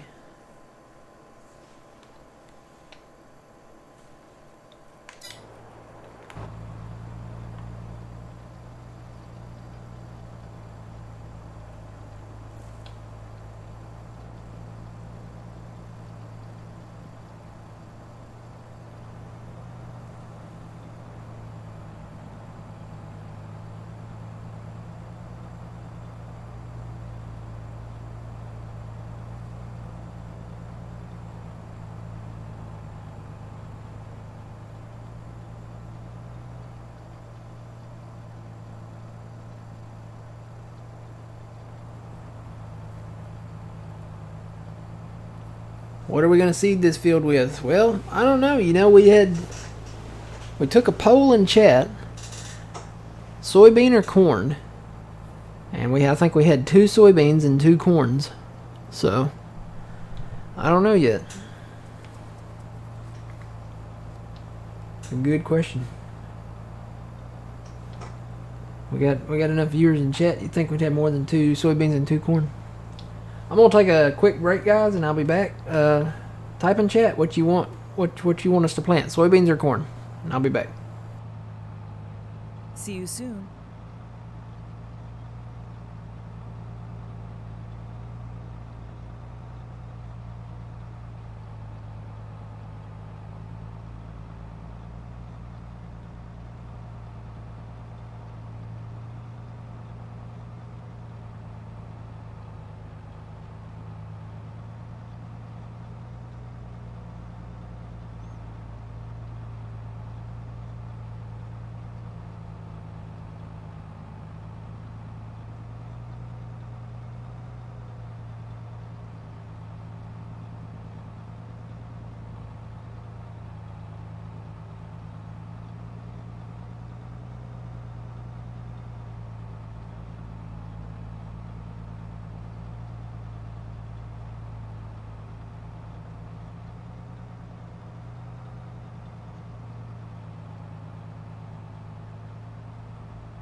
Welcome back.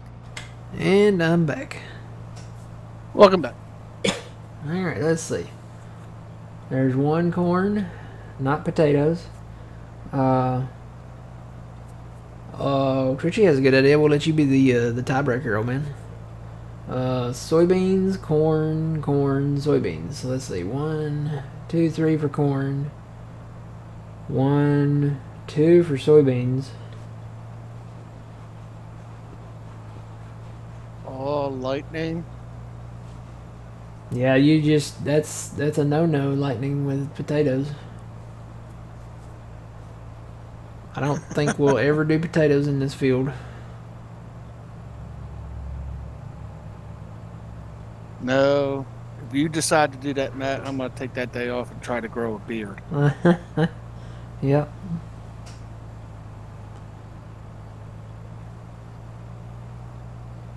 I like the idea of corn.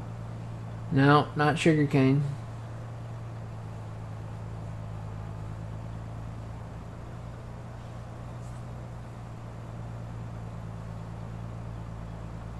Corn or soybeans? Yeah, corn. You know, if we do the dry corn, which not if we do it, when we do the dry corn, we're actually going to start doing that.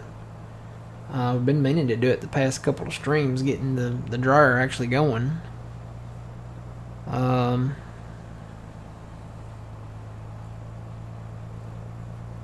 I think the only problem with that, Matt, is we're gonna need all 4 farms to be.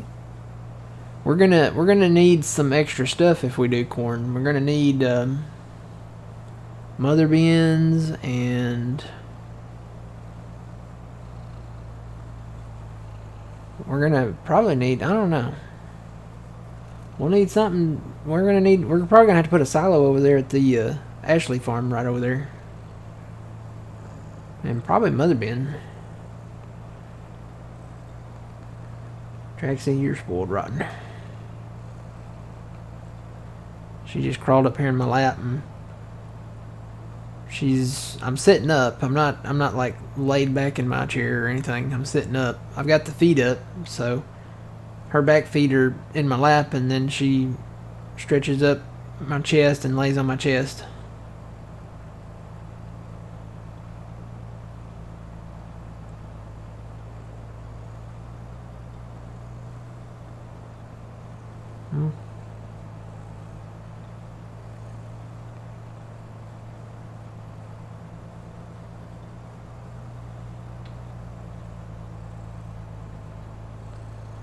Hear the motorboat running? Yeah, she's purring. She's happy.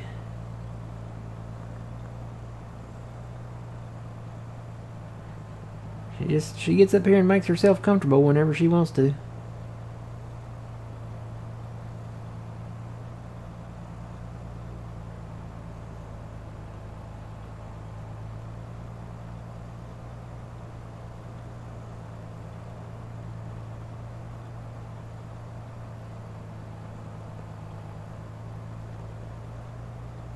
She's probably ready to go to BED.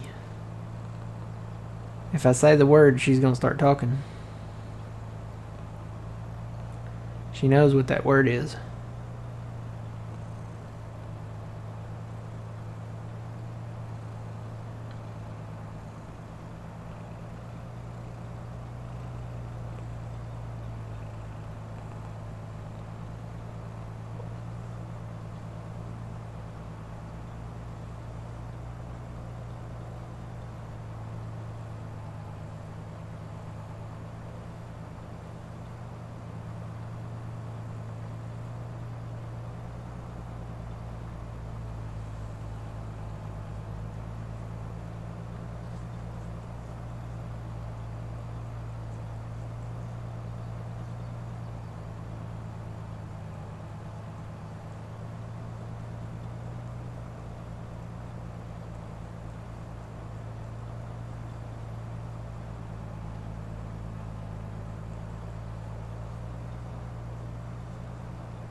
Hey, old man.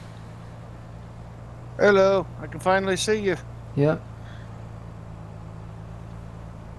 We just about got it done.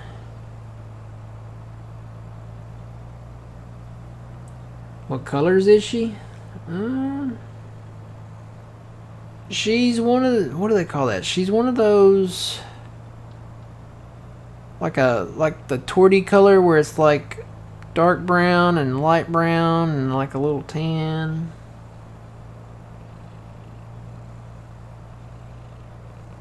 I think they call them torty cats.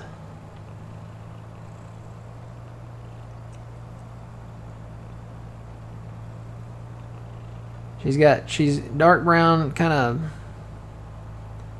dark brown in the face with a little bit of mix of like a light brown, and then she's got like a her lip is like a khaki kind of color, so it looks like she's been drinking like a caramel milkshake or something. I don't know.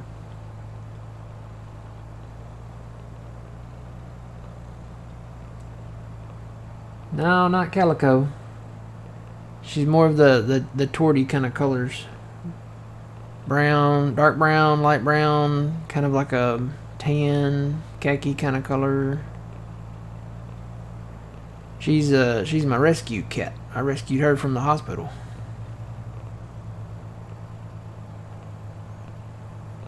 She was living under the hospital. And the nurses were feeding her chicken salad. I guess that's why she likes chicken. Alright, she had enough of that. She's up on the arm of the chair now.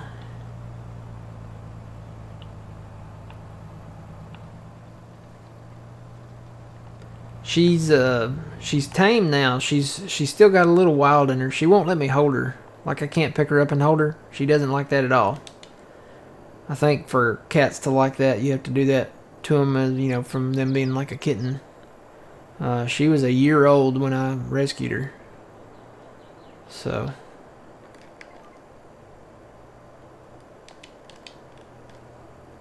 No, I don't farm IRL. I have grown up around farming and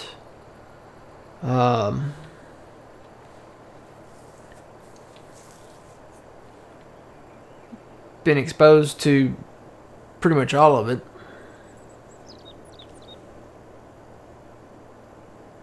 My grandpa had a farm.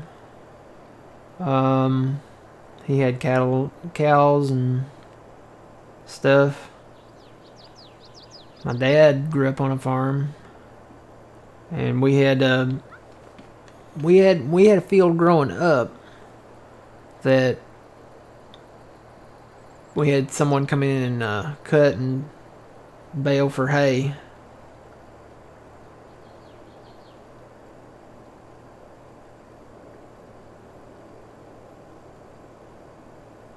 Oh, really? Well, maybe that's it. Yeah, she's a girl cat.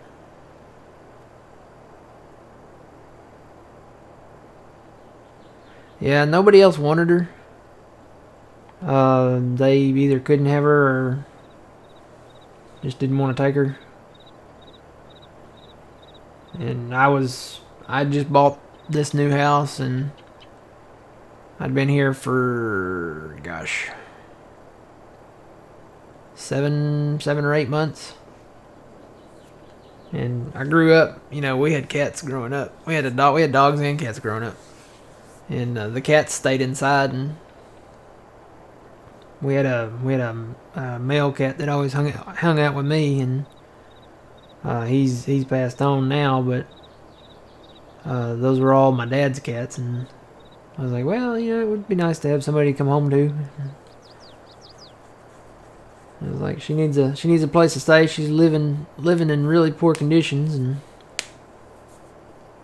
I was like, I'll take her. So I couldn't pick her up, and I couldn't like carry her out or anything. So I had to get one of those humane traps and trap her. And I put it out there one night and went back early in the morning the next morning on Saturday, and she was in it.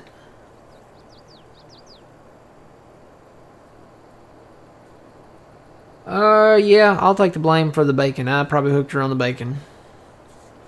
The nurses hooked her on the chicken, because they would give her chicken salad. Hello, Judge. How's it going? Yeah, because they didn't feed her any bacon. The only thing they fed her, like I said, was chicken salad. So, she loved chicken. And whether it's chicken nuggets or just regular chicken, or she likes that. She likes bacon.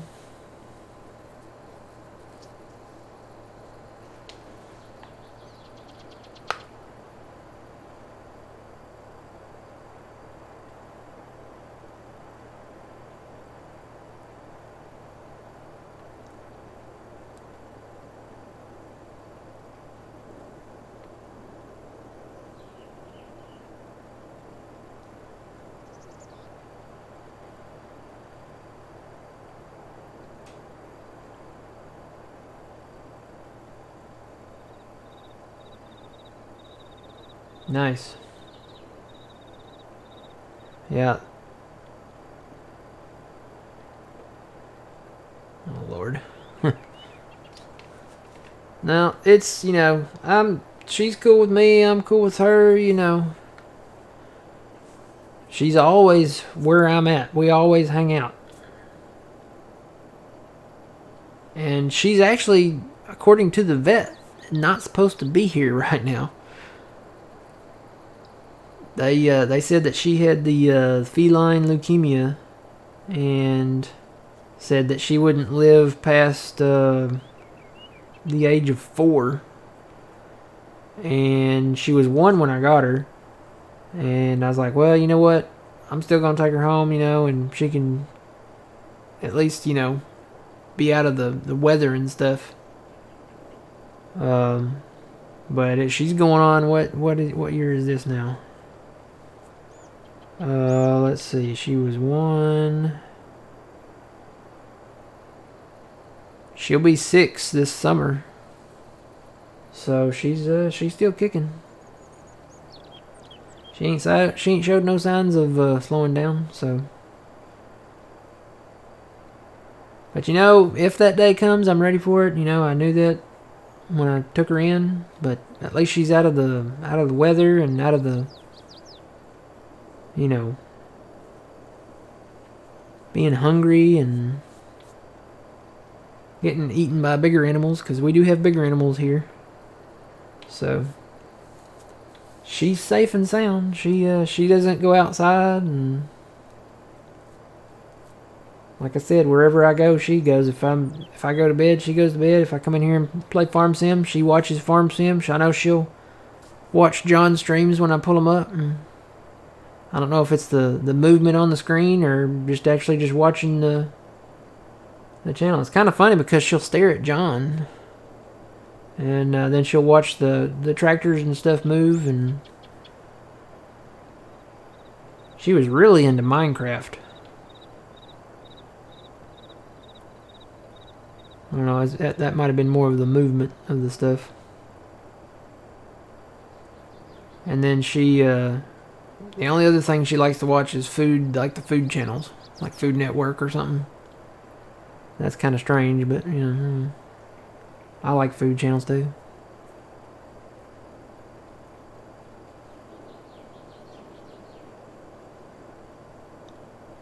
I work in the medical field. I do the like X-rays and CAT scans and stuff like that.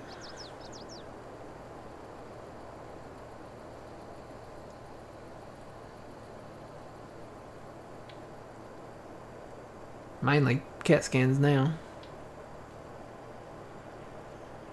No, I'm not a doctor, but I did stay at a Holiday Inn Express last night. Me and you might be the only one that gets that, old man. I was just thinking that. A patient asked me that. Every time a patient asks me that, I use that quote. I had one ask me that this week, actually. I had one ask me that yesterday, yeah. She said, "Are you the doctor?" I was like, "No, I'm not the doctor." I was like, "But I did stay at a Holiday Inn Express last night." She looked at me real funny. The other text I was with got it, but I think I stumped her.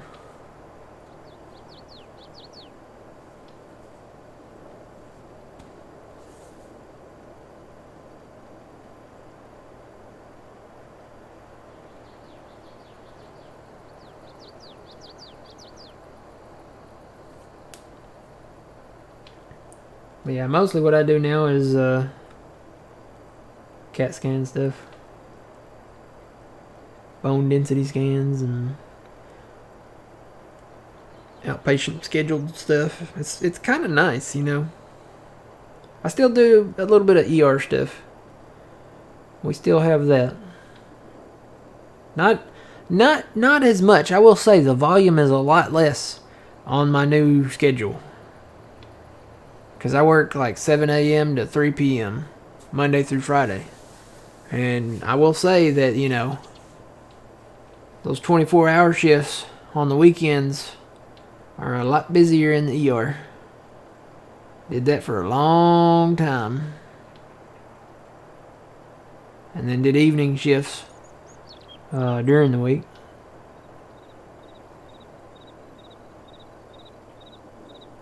That's Motel 6, Trent.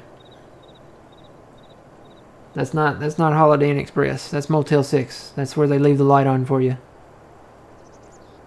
Isn't it Motel 6? I think that's it. Yes. Yeah, Yep. Motel 6. They'll leave the light on for you. Not a very good joke? Ah, I like it.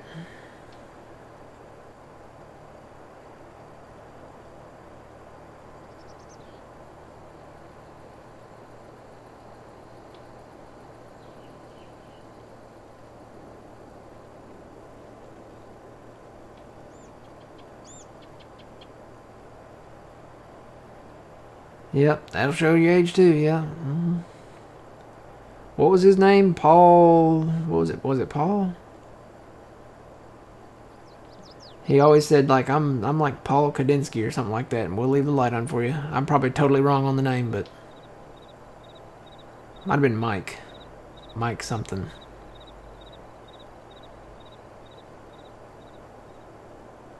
I'm going to have to Google that now. It's going to bug me.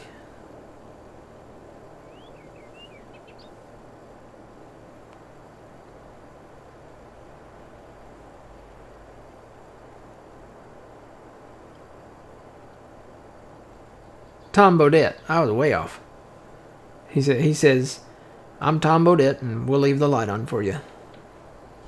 Yep, Tom Bodette. That's it. Y'all got it. So y'all's memory's better than mine.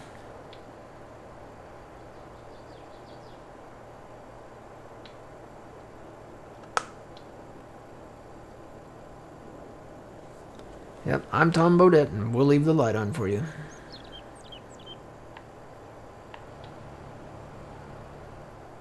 One more pass, looks like. I'll be turning around here shortly.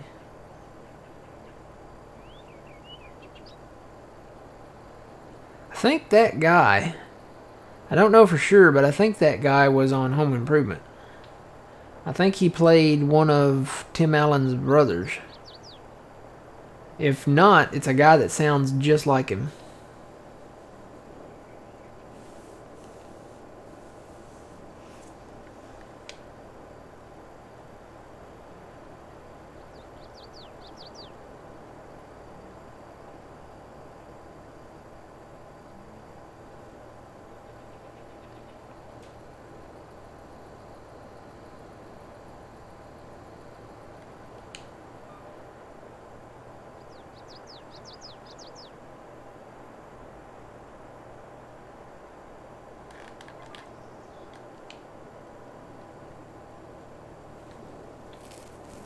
Alright, save the game here.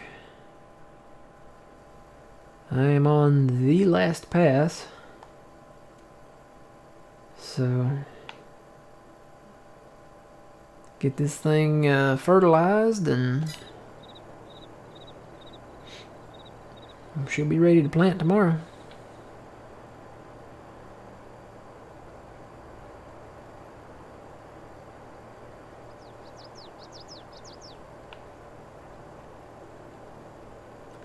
But yeah, I like the calmer schedule now, you know. Back with the other shift, you know, it's very fast paced and very exciting. You get to see a lot of trauma, a lot of you know, car crashes, a lot of trauma, a lot of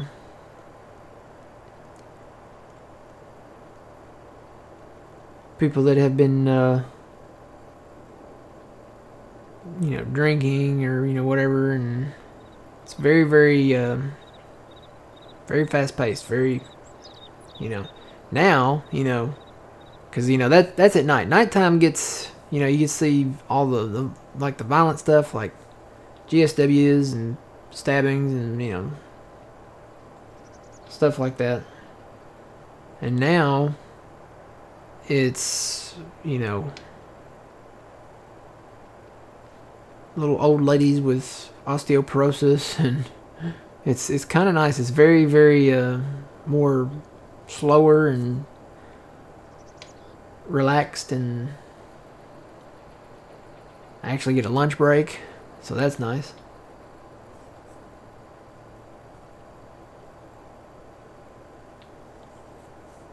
Where's the other tractor? It's right in front of me there. You can kind of see it now.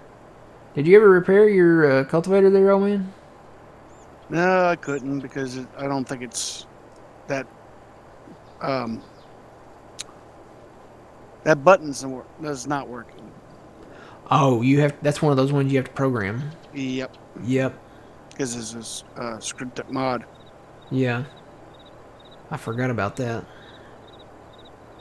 That's one of them. Yeah, he was so far ahead, he was just out of my render distance there. But he's slower than I am, so I'm catching up to him. I'll probably have to repair him when I get up to him.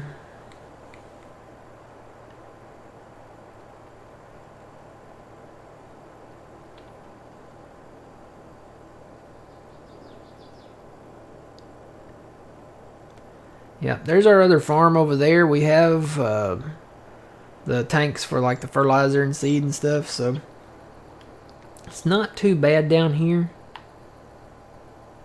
If we need to fill them up.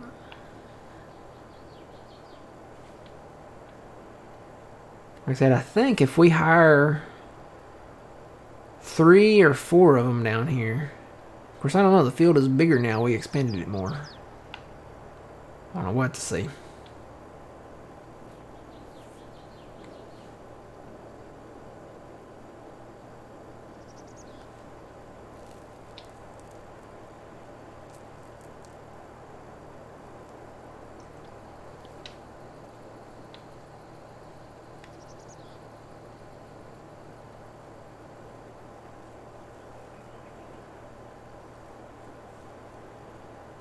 I'm much happier with this field being flat. You have no idea.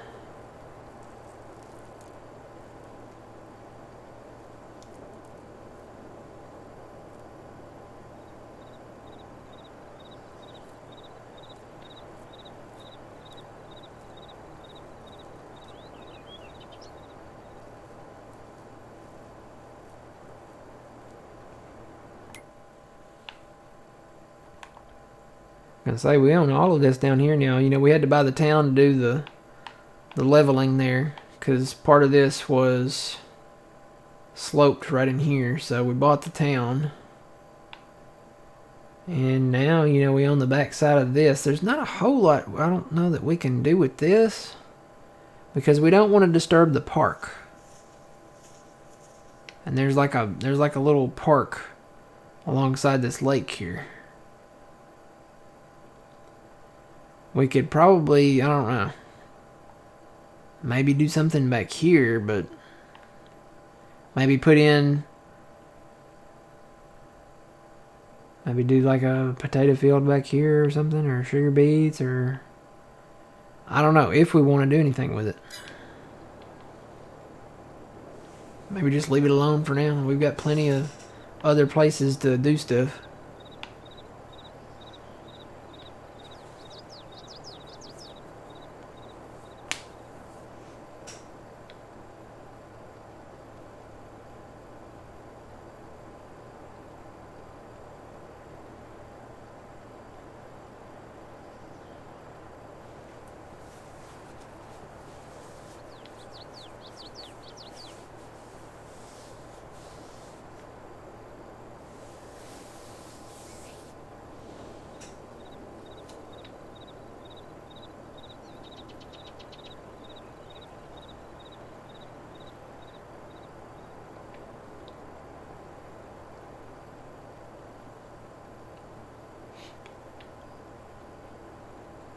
So, oh man, you'll be the tiebreaker. What are we putting in this field?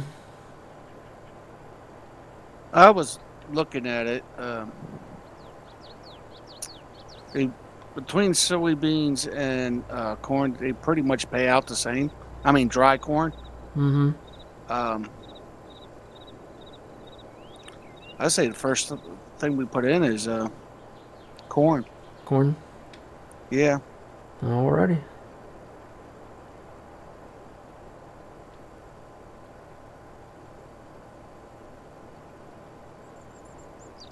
Only because we can dry it out and take it even. What is it? The whiskey factory? I forget which one takes the corn. Yeah, I'd say the whiskey one. Because, you know, it's like that song. Rain Yeah. makes corn, corn makes whiskey. Leave it as a wildlife refuge for all of the displaced deer you created. Huh. It's not much of a refuge, just being an open field. That's funny because I haven't seen one deer yet. I was gonna say, don't worry if we put corn in it. They'll be well fed because the deer eat the corn, man. They sometimes plant corn out back here in the field out behind my house, and the deer just come. I mean, I've had like 20 deer in my backyard, and they're all out there, you know, eating corn. And I don't know how the farmers manage, because, you know, there's so many deer here, and they eat all the corn before they can really get it harvested. I don't know what they got back here now. I don't even know if they've planted it yet. It's been so wet. I don't know if they've planted it yet. They did soybeans last year, and then corn the year before that, and then soybeans before that, and then they actually did wheat one year.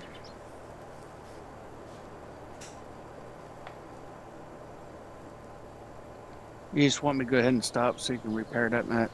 Yeah.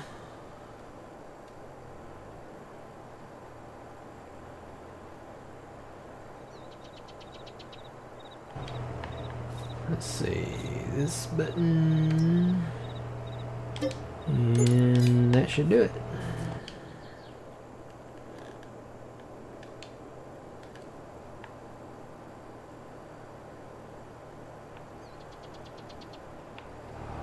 Now that's a screenshot. Yep, that's a good one right there.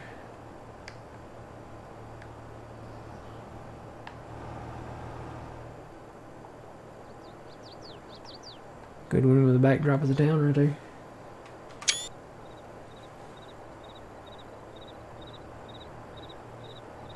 Maybe one like that.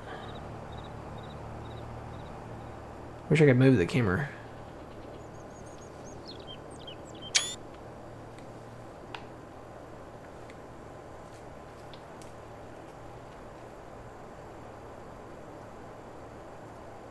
Oh yeah, them deer, they scatter. I kind of wonder what they'll do with the next one. You know, we got birds in 19, we got deer in 22. Think they'll add like squirrels, or I don't know, if we go down under they could add kangaroos and koalas. I was thinking black bears.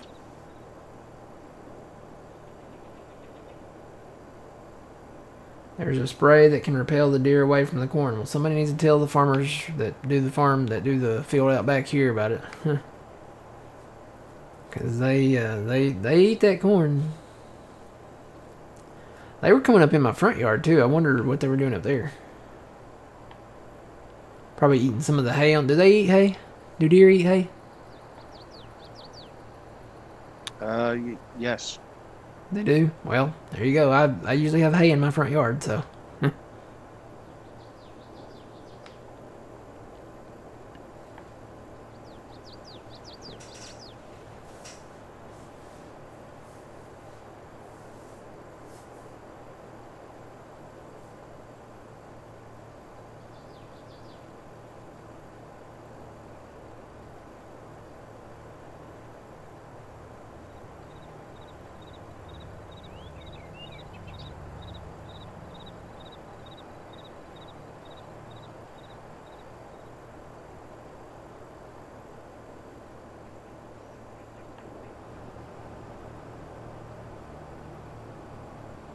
Got it cultivated and got it created.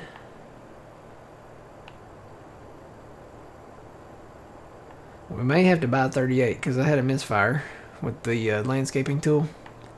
Took out a little bit of that field. Huh.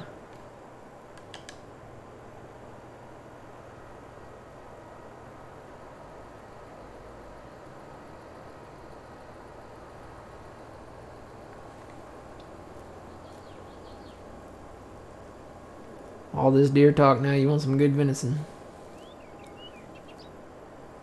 Boy, deer sausage does sound good right now.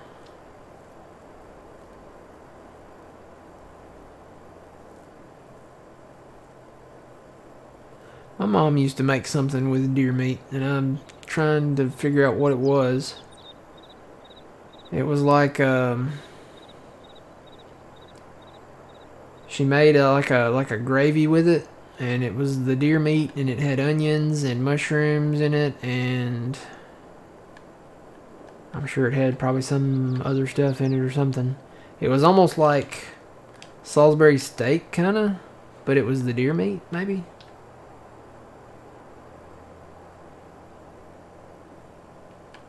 It was almost, yeah, it was almost like a stew, kind of. But the gravy or the roux or whatever was really thicker. I know it had onions and mushrooms in it.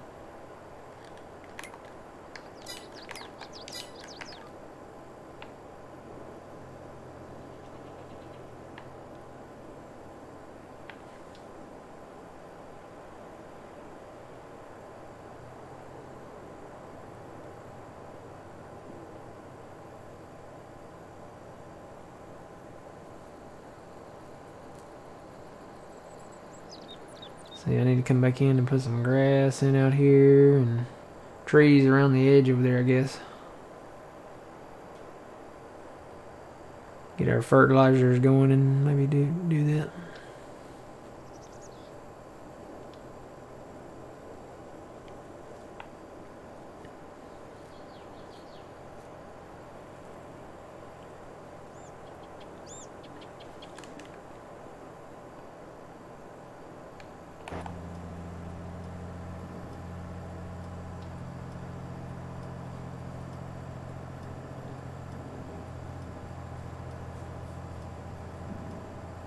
Yeah, yeah.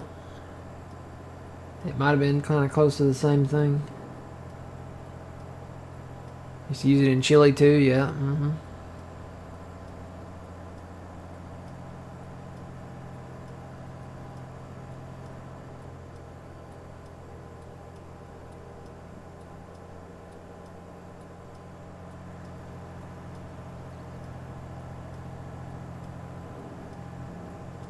There's our potato strip out there. The birds are eating our potatoes. Lord have mercy.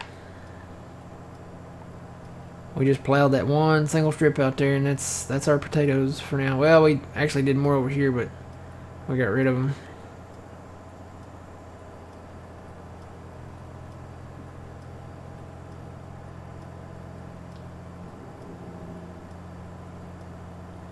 Boy, chili does sound good. I may have to get me some chili for Sunday. Sunday, I'm on a stream, and then I think Sunday afternoon, I'm going to watch some Halloween movies because, you know, May the 1st is halfway to Halloween Day. So, might get me some Frito chips and some cheese and some chili.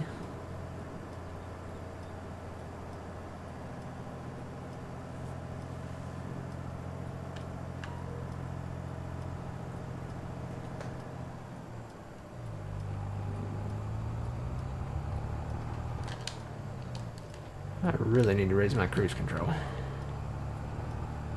I got it set to 9. Whoa. Did I not reset that? I was like, wait a minute. Originals or remakes? Now, when I say Halloween movies, well, you know, I could watch the original Halloween movies. I like the originals better. The first two are the ones that I watch. So Halloween, from 1977, 78, something like that. And then Halloween 2, where, you know, it's, you know, her and she's in the hospital, and that Halloween 2, where they shot it in the hospital there, reminds me of the old section of our hospital that I work at. It's kind of creepy, you know, because, like, it's old, Like that part of the hospital is old, and a lot of the stuff is still like original. So the stuff that they had there, like in like the late 70s or 80s, the design of it kind of looks like that. It's had like cosmetic upgrades, but I mean at night you expect to see Michael Myers like coming around the corner. It's kind of I like it. It's kind of cool, but it's kind of interesting. It's like, you know, you watch that movie and like, hey, I've seen that at my hospital. Hey, I've seen that at my hospital. We still have our original stretchers, like from like from the 50s and 60s, I guess. We don't use them like in the main hospital. They're like down in the morgue and stuff. And it's like, man, this stretcher, you know, it's got a history. And you can tell which ones are which. You know, you can look at a stretcher and say, hey, that stretcher's like from the 50s or 60s. Maybe even older than that.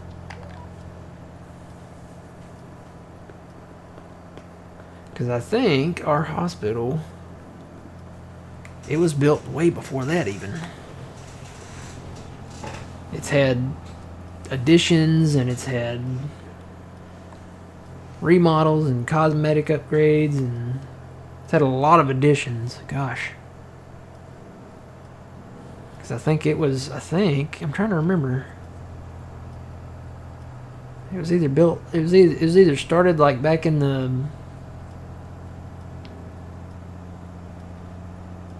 I want to say the early 1900s, so maybe like, and it may be even before that. I'd have to ask somebody about that, because there's pictures of it when it was first done,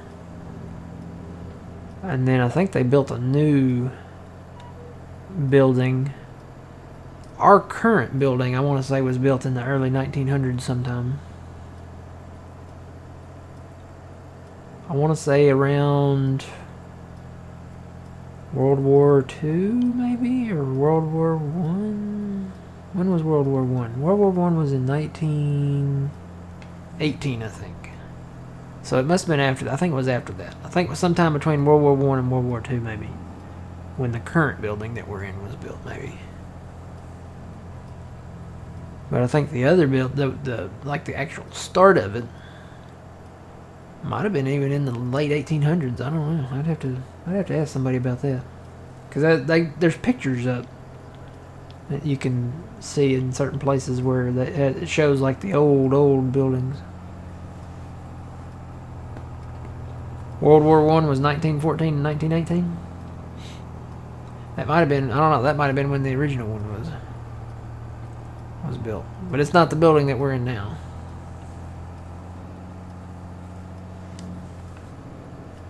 And then, you know, we've got multiple campuses. It's not just like our, you know, hospital, like the main.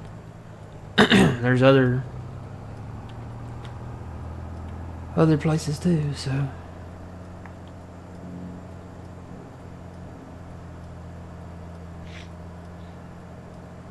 I'm just following you, old man. I have no idea where we're going. Pressure washer's down here, isn't it? Yeah, pressure wash, put them away. Yep. Alright, I'm going to leave this here for you then. I'm going to go find somebody with a fertilizer on them.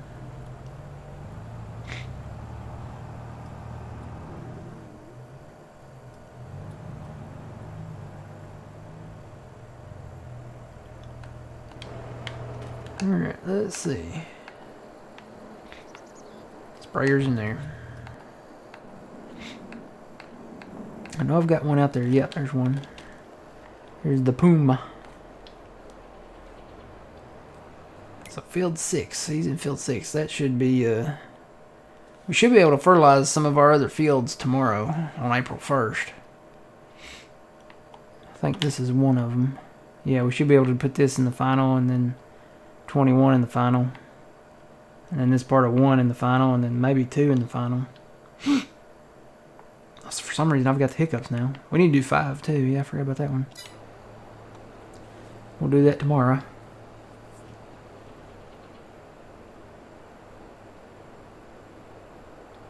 Oh yeah, that's what I said. Our hospital, even our hospital, you know, it's old, and at night, you know, it's some of the areas are like there's no people, and you know that, you know, it could be, you know, like I said, it's you know, they, some of the hallways, they turn the lights down. There's still a few lights, you know, to keep it lit, but they turn off a lot of lights, and it's kind of creepy because there's nobody there.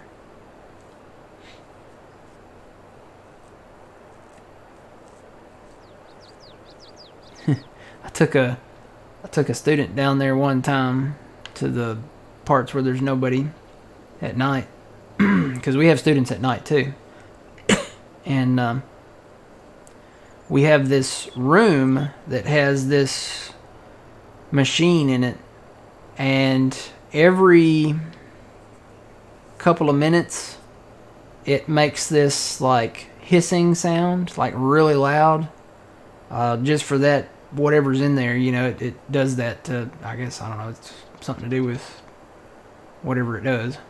And I took her down there, and I heard it from a distance, and I know she didn't hear it. And as we were walking down there, I was taking her like on a little tour.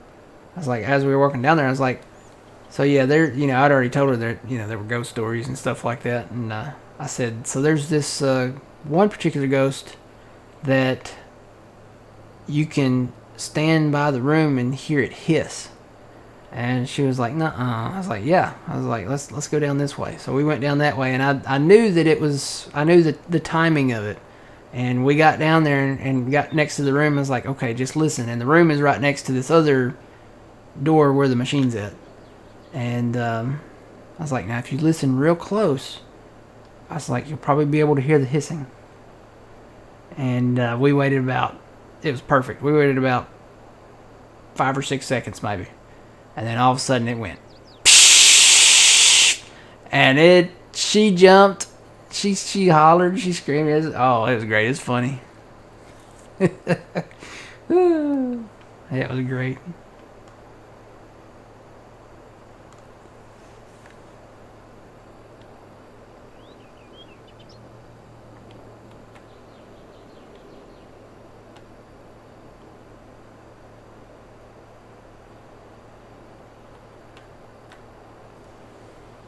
Yeah, it's kind of funny. She works there now. I tell that story sometimes to some of the other students. So some of our students, they do come and work either at our facility or one of the other ones maybe.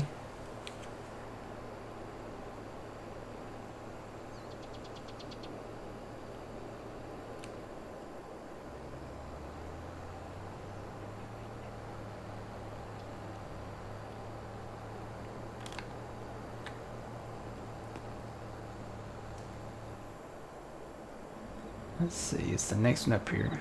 Yeah, I was gonna say we'll probably need that for like the Borgo, because you are not gonna fit that Borgo planer up through here, that cedar. When we get that, there's just no way. That big one, it's not gonna happen. Oh so yeah. We'll get the Demco Auger Wagons. We already have 2 red Demco Auger Wagons that we use with the case when we harvest. We'll get a gray one for seed and a blue one for fert. Oh, I forgot to close it. There we go.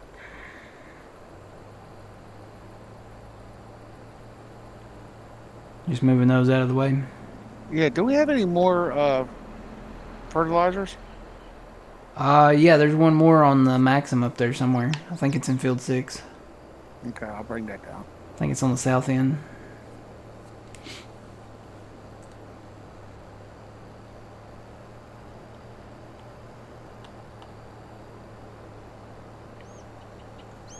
I've had other ghost stories at our hospital too. Some of them have been pretty like legit too.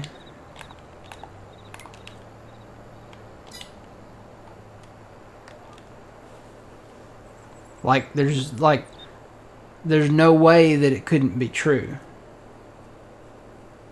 So,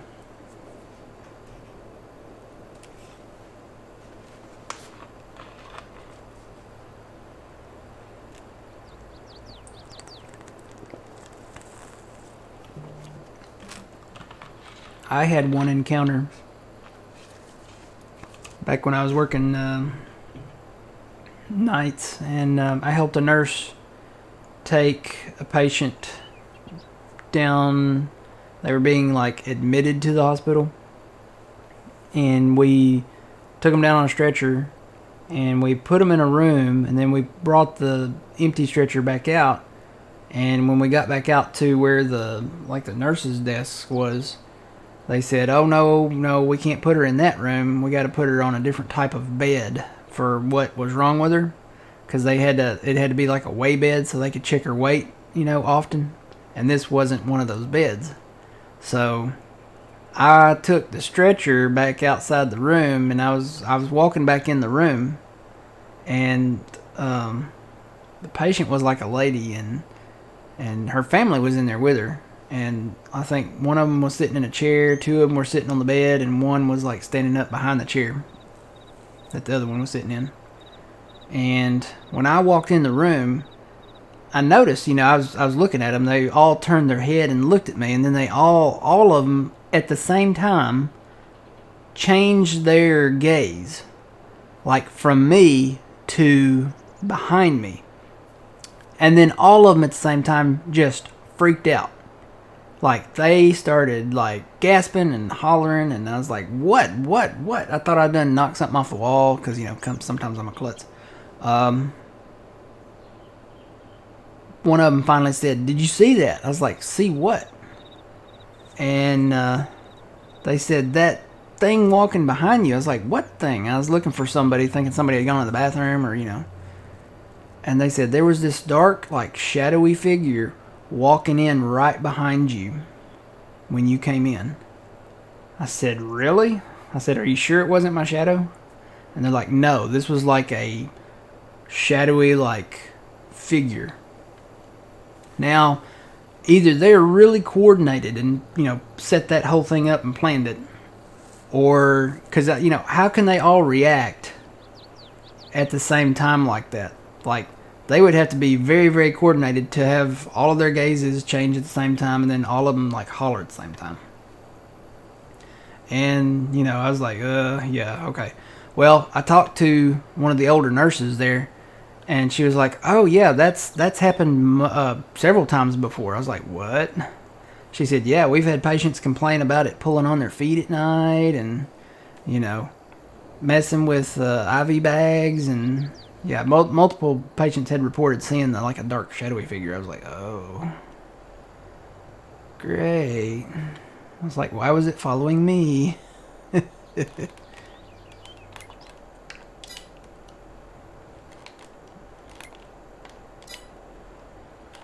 This has been your ghost story with Matt from the Green Arcade. So, you guys ready to watch Halloween movies on Sunday now? It's halfway to Halloween Day. Wow, I guess they call it Half-a-ween, because it's halfway to Halloween, so happy Half-a-ween.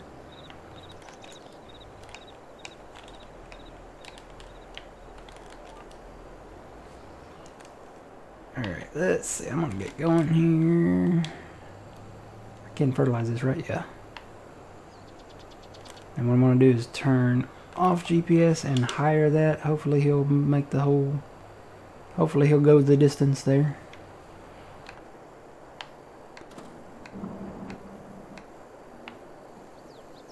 There's our big tractors.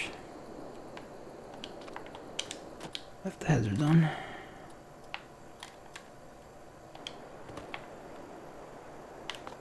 Did I just turn the beacons on?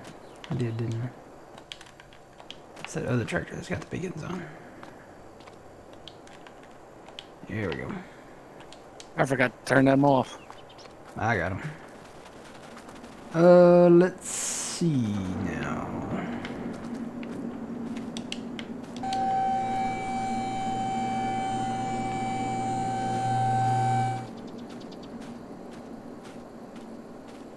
This one would not be good. This one would. That one doesn't have a front 3-point.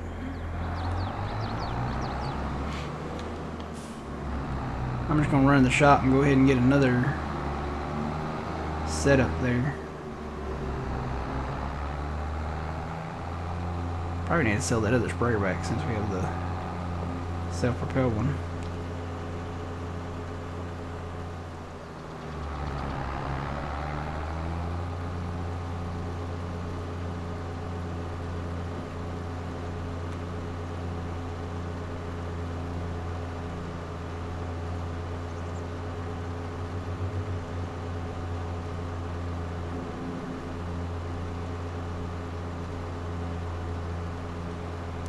Oh, really?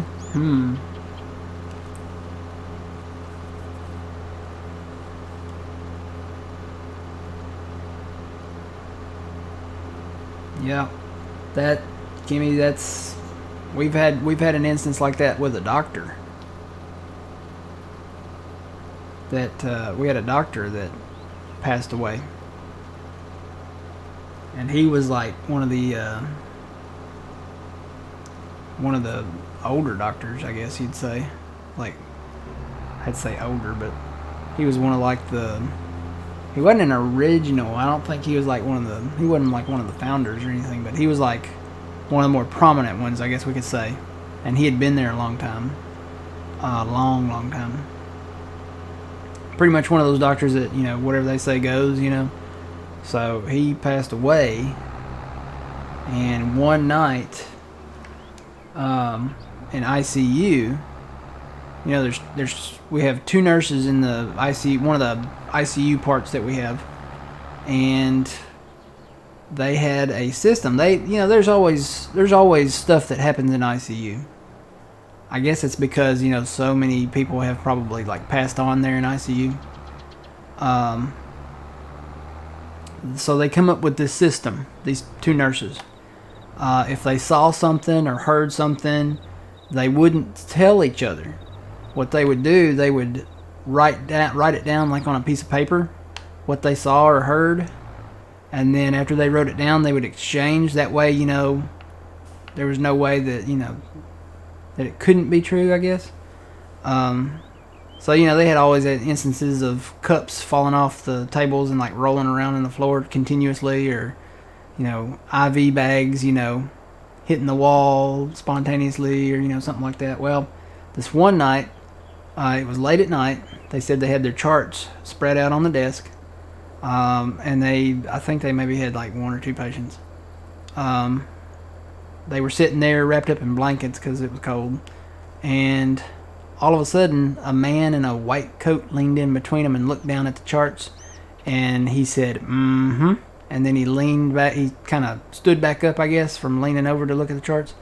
And when they turned to look, see, when he stood back up, he disappeared. So they wrote down on the paper what they saw, and that's exactly what they saw. And they later suspected that was that doctor, because the way he looked, I guess, his like face and stuff, and his coat. They said this one doctor had this, you know, like he always had it buttoned up, and it was always ironed and clean, and, you know, so they really think that was him. And there's like a portrait of him in the hospital somewhere, and they said, "Yep, that's him." So thought that was kind of weird. Yeah, they were kind of used to that though, because like I said, in ICU there's always some type of instance going on down there sometimes. Alright, fertilizer spreaders, we're gonna get another one of these.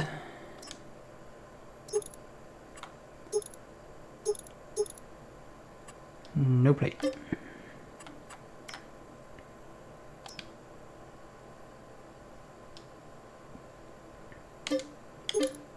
So I can go in and I'll take these off of our account, because we still have the government grant, so this way we're not cheating, you know, really.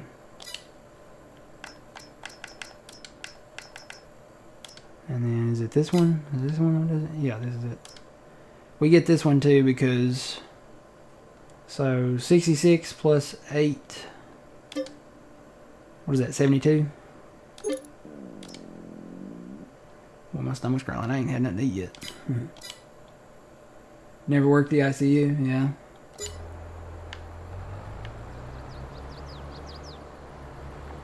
I get to go all over. Of course, you know, it's part of working in radiology is you get to go to the med surge, you get to go to surgery and ICU and ER and you get to go everywhere because, you know, everybody needs an x-ray. Intensive care unit, yeah.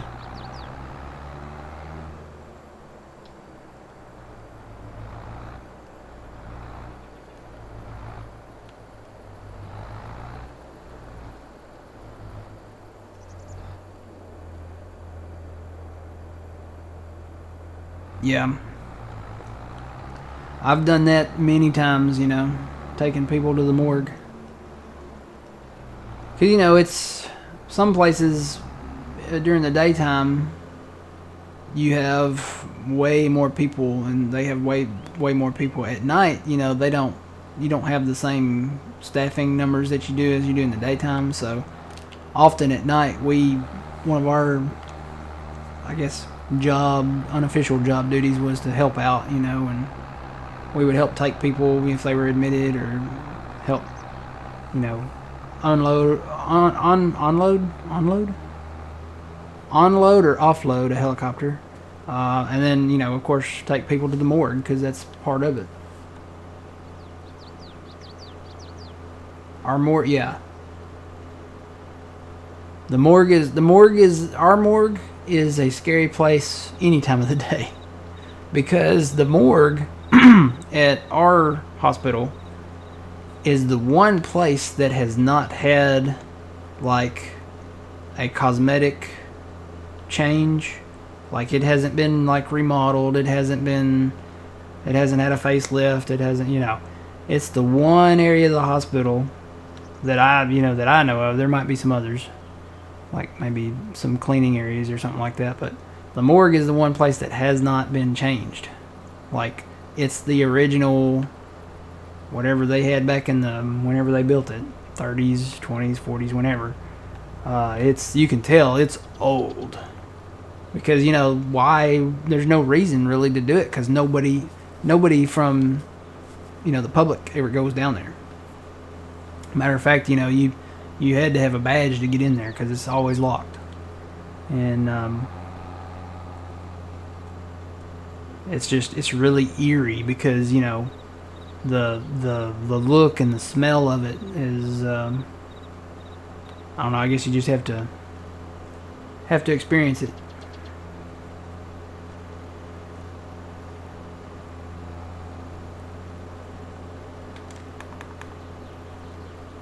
So I'm just going to start this guy in the middle, I guess, somewhere. And whichever way he goes.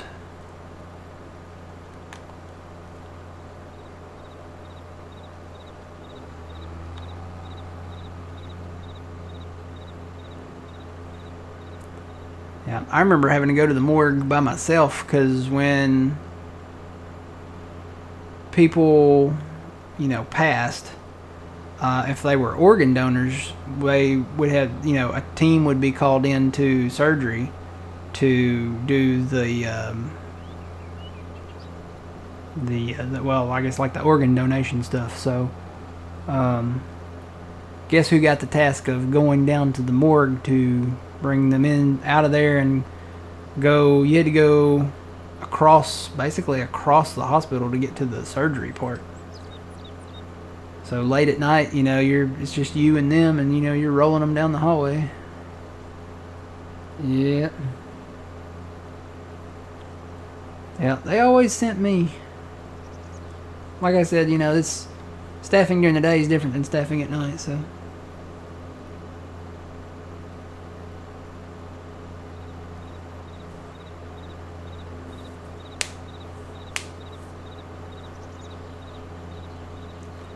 I could tell you some stories. You guys would be shocked at how they do that too. If I don't know if anybody's ever watched them do the organ procurement, I think is what they called it. It's kind of neat, kind of interesting. Very, very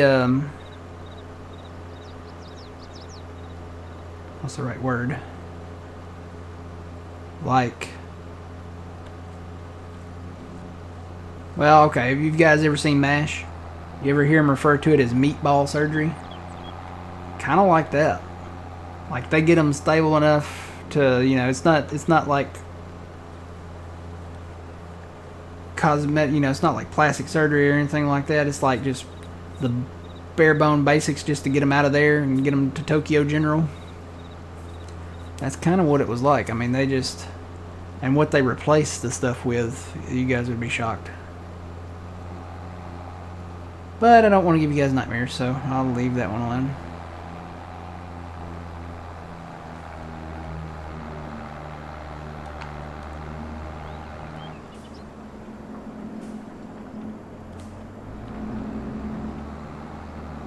I don't get to do that stuff anymore. I'll always have the memories of it, but I don't get to do that stuff anymore because, like I said, I'm on pretty much the days now, and it's much better. I don't miss it. You know, I get there. Like I said, I work like 7 to 3 ish in the afternoon, and when I get there at 7, there's like literally nothing going on. I'm relieving the graveyard crew. And it's usually me and another lady. But from 7 to like 8, unless there's something in the ER, which that early in the morning, you know, sometimes there is, but most of the time there's not. So most of the time, you know, we get to eat breakfast because that's when they start serving breakfast. So we'll grab some breakfast, and then at 8 o'clock, you know, is when our scheduled patients and stuff start. So we'll start with them, and that'll be the rest of the day, just, you know, scheduled stuff. Why do you have so much money? Well, hang on and I'll show you.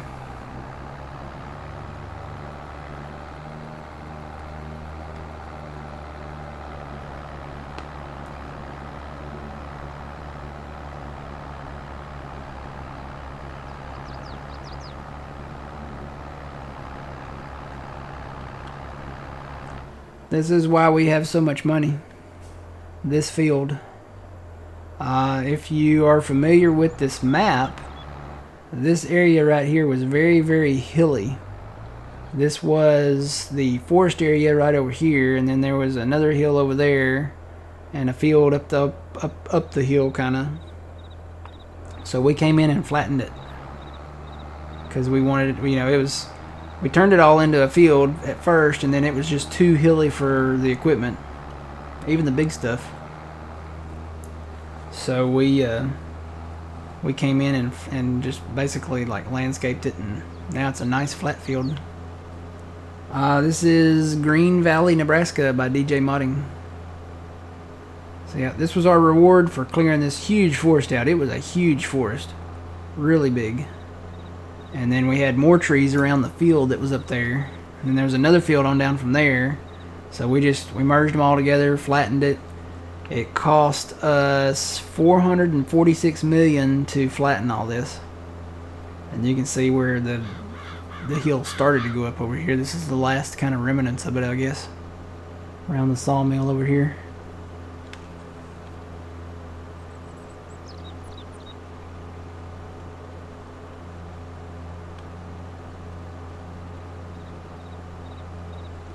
This field is really rough? No, you should have seen it before.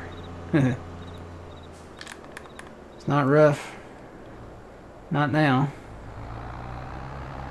Alright, I'm gonna start this guy right here, I think. And let's see, I'm gonna set up the GPS so that I know where the lines should be. So hopefully they'll kind of match up. So I'm actually going to start him over here.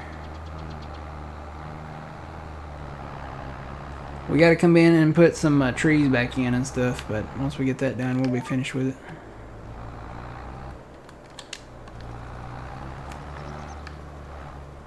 Alright, take that off and hire him. Alright, we got 3 FERC guys going on here now. How long did it take to do the landscaping? We started it...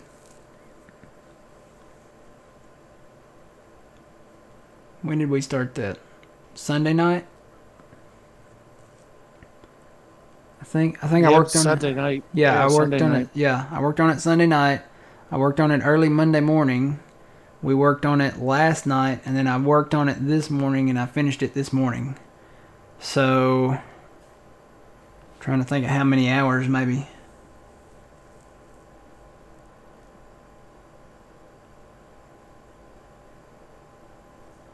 Probably like 3 to 5 hours at a punch.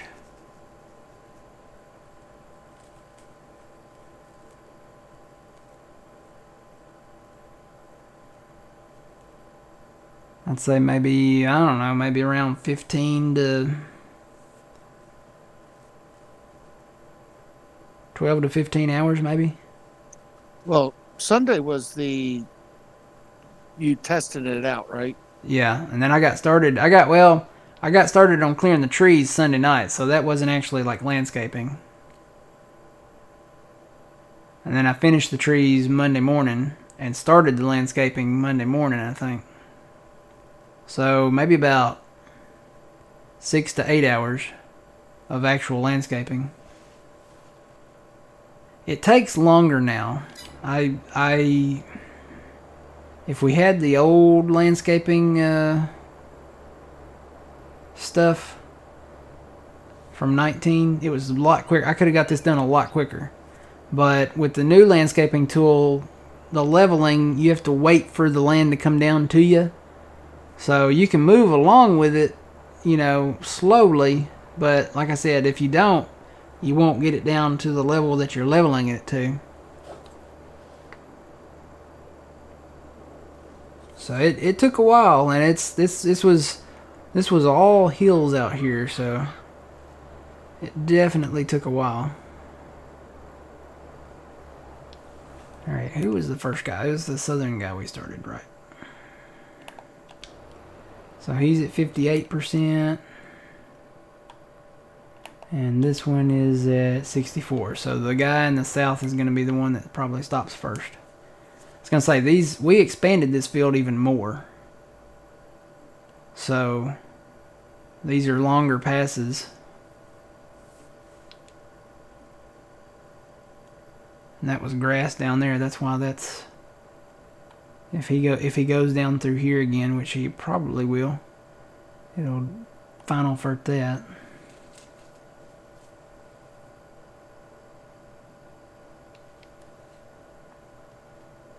So they are running.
Yeah, it looks like he's going to turn around.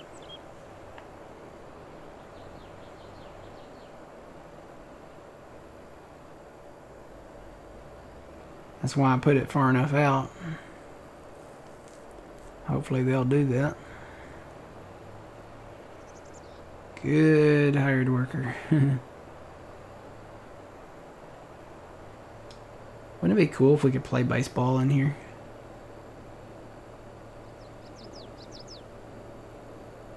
That would be fun. He didn't put the sounds in, did he? Hmm? He didn't put the sounds in like Elm Creek, did he? You know what? I don't know.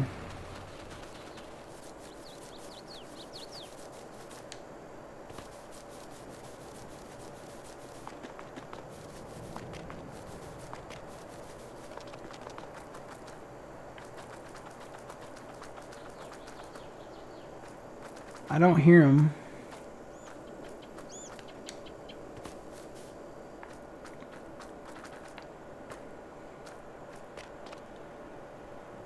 No, I don't hear him.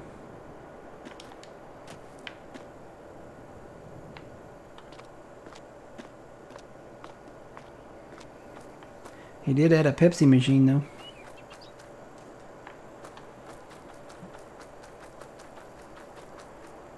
And a Coke machine and a Vin snack machine.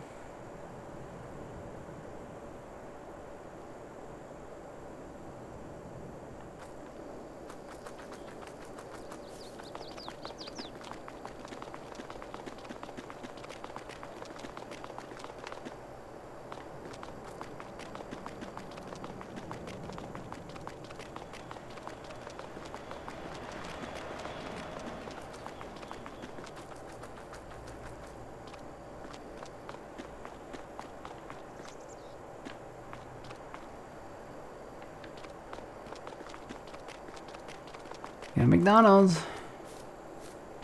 Ba ba ba ba ba. Dollar General. And of course Tim Hortons.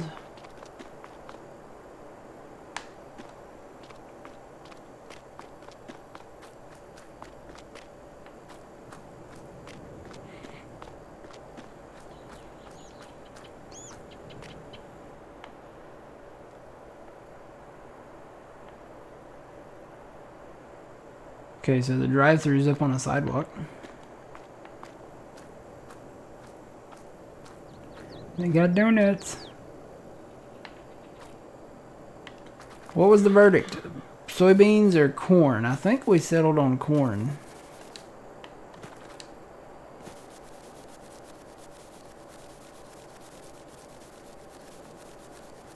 Because corn, you know, I think we can make maybe around the same or more. Oh, I was gonna climb up on those and I can't. I know you can make more, but you have to think about like the cost of the propane, all of that. So we'll probably plant corn. Need to figure out a way, or you know, see what we can do about expanding like our capacities for this big field, so we don't have to fill up as often, maybe.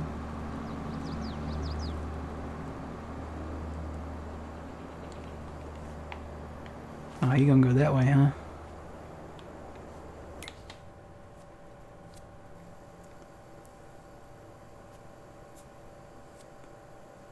Alright.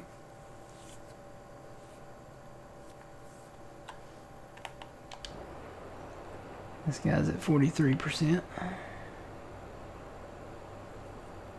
But they're getting it done, I mean.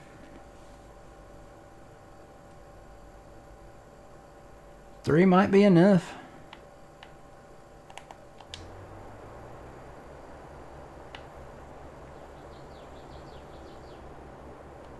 Kind of wish he had turned south though, because that guy's probably going to finish before this guy does, and even if this guy does finish, he's closer to the farm to fill up. So eventually when we do this, we'll get the Auger Wagons and We're going to have a blue one for solid fert and then gray one for seed. So, but look at how flat, guys. Isn't it nice? It's nice having flat fields to harvest. We like field 12 and 10 up there. They're nice and flat. So I don't know. We got more trees to clear around some of these properties. But we might look at doing some more landscaping because, like I said, flat's where it's at. Don't have any hills to deal with, and can park some mother bins on the edge and get our harvest done. This will be a lot of corn. A lot of corn. We're going to put a silo over at that farm.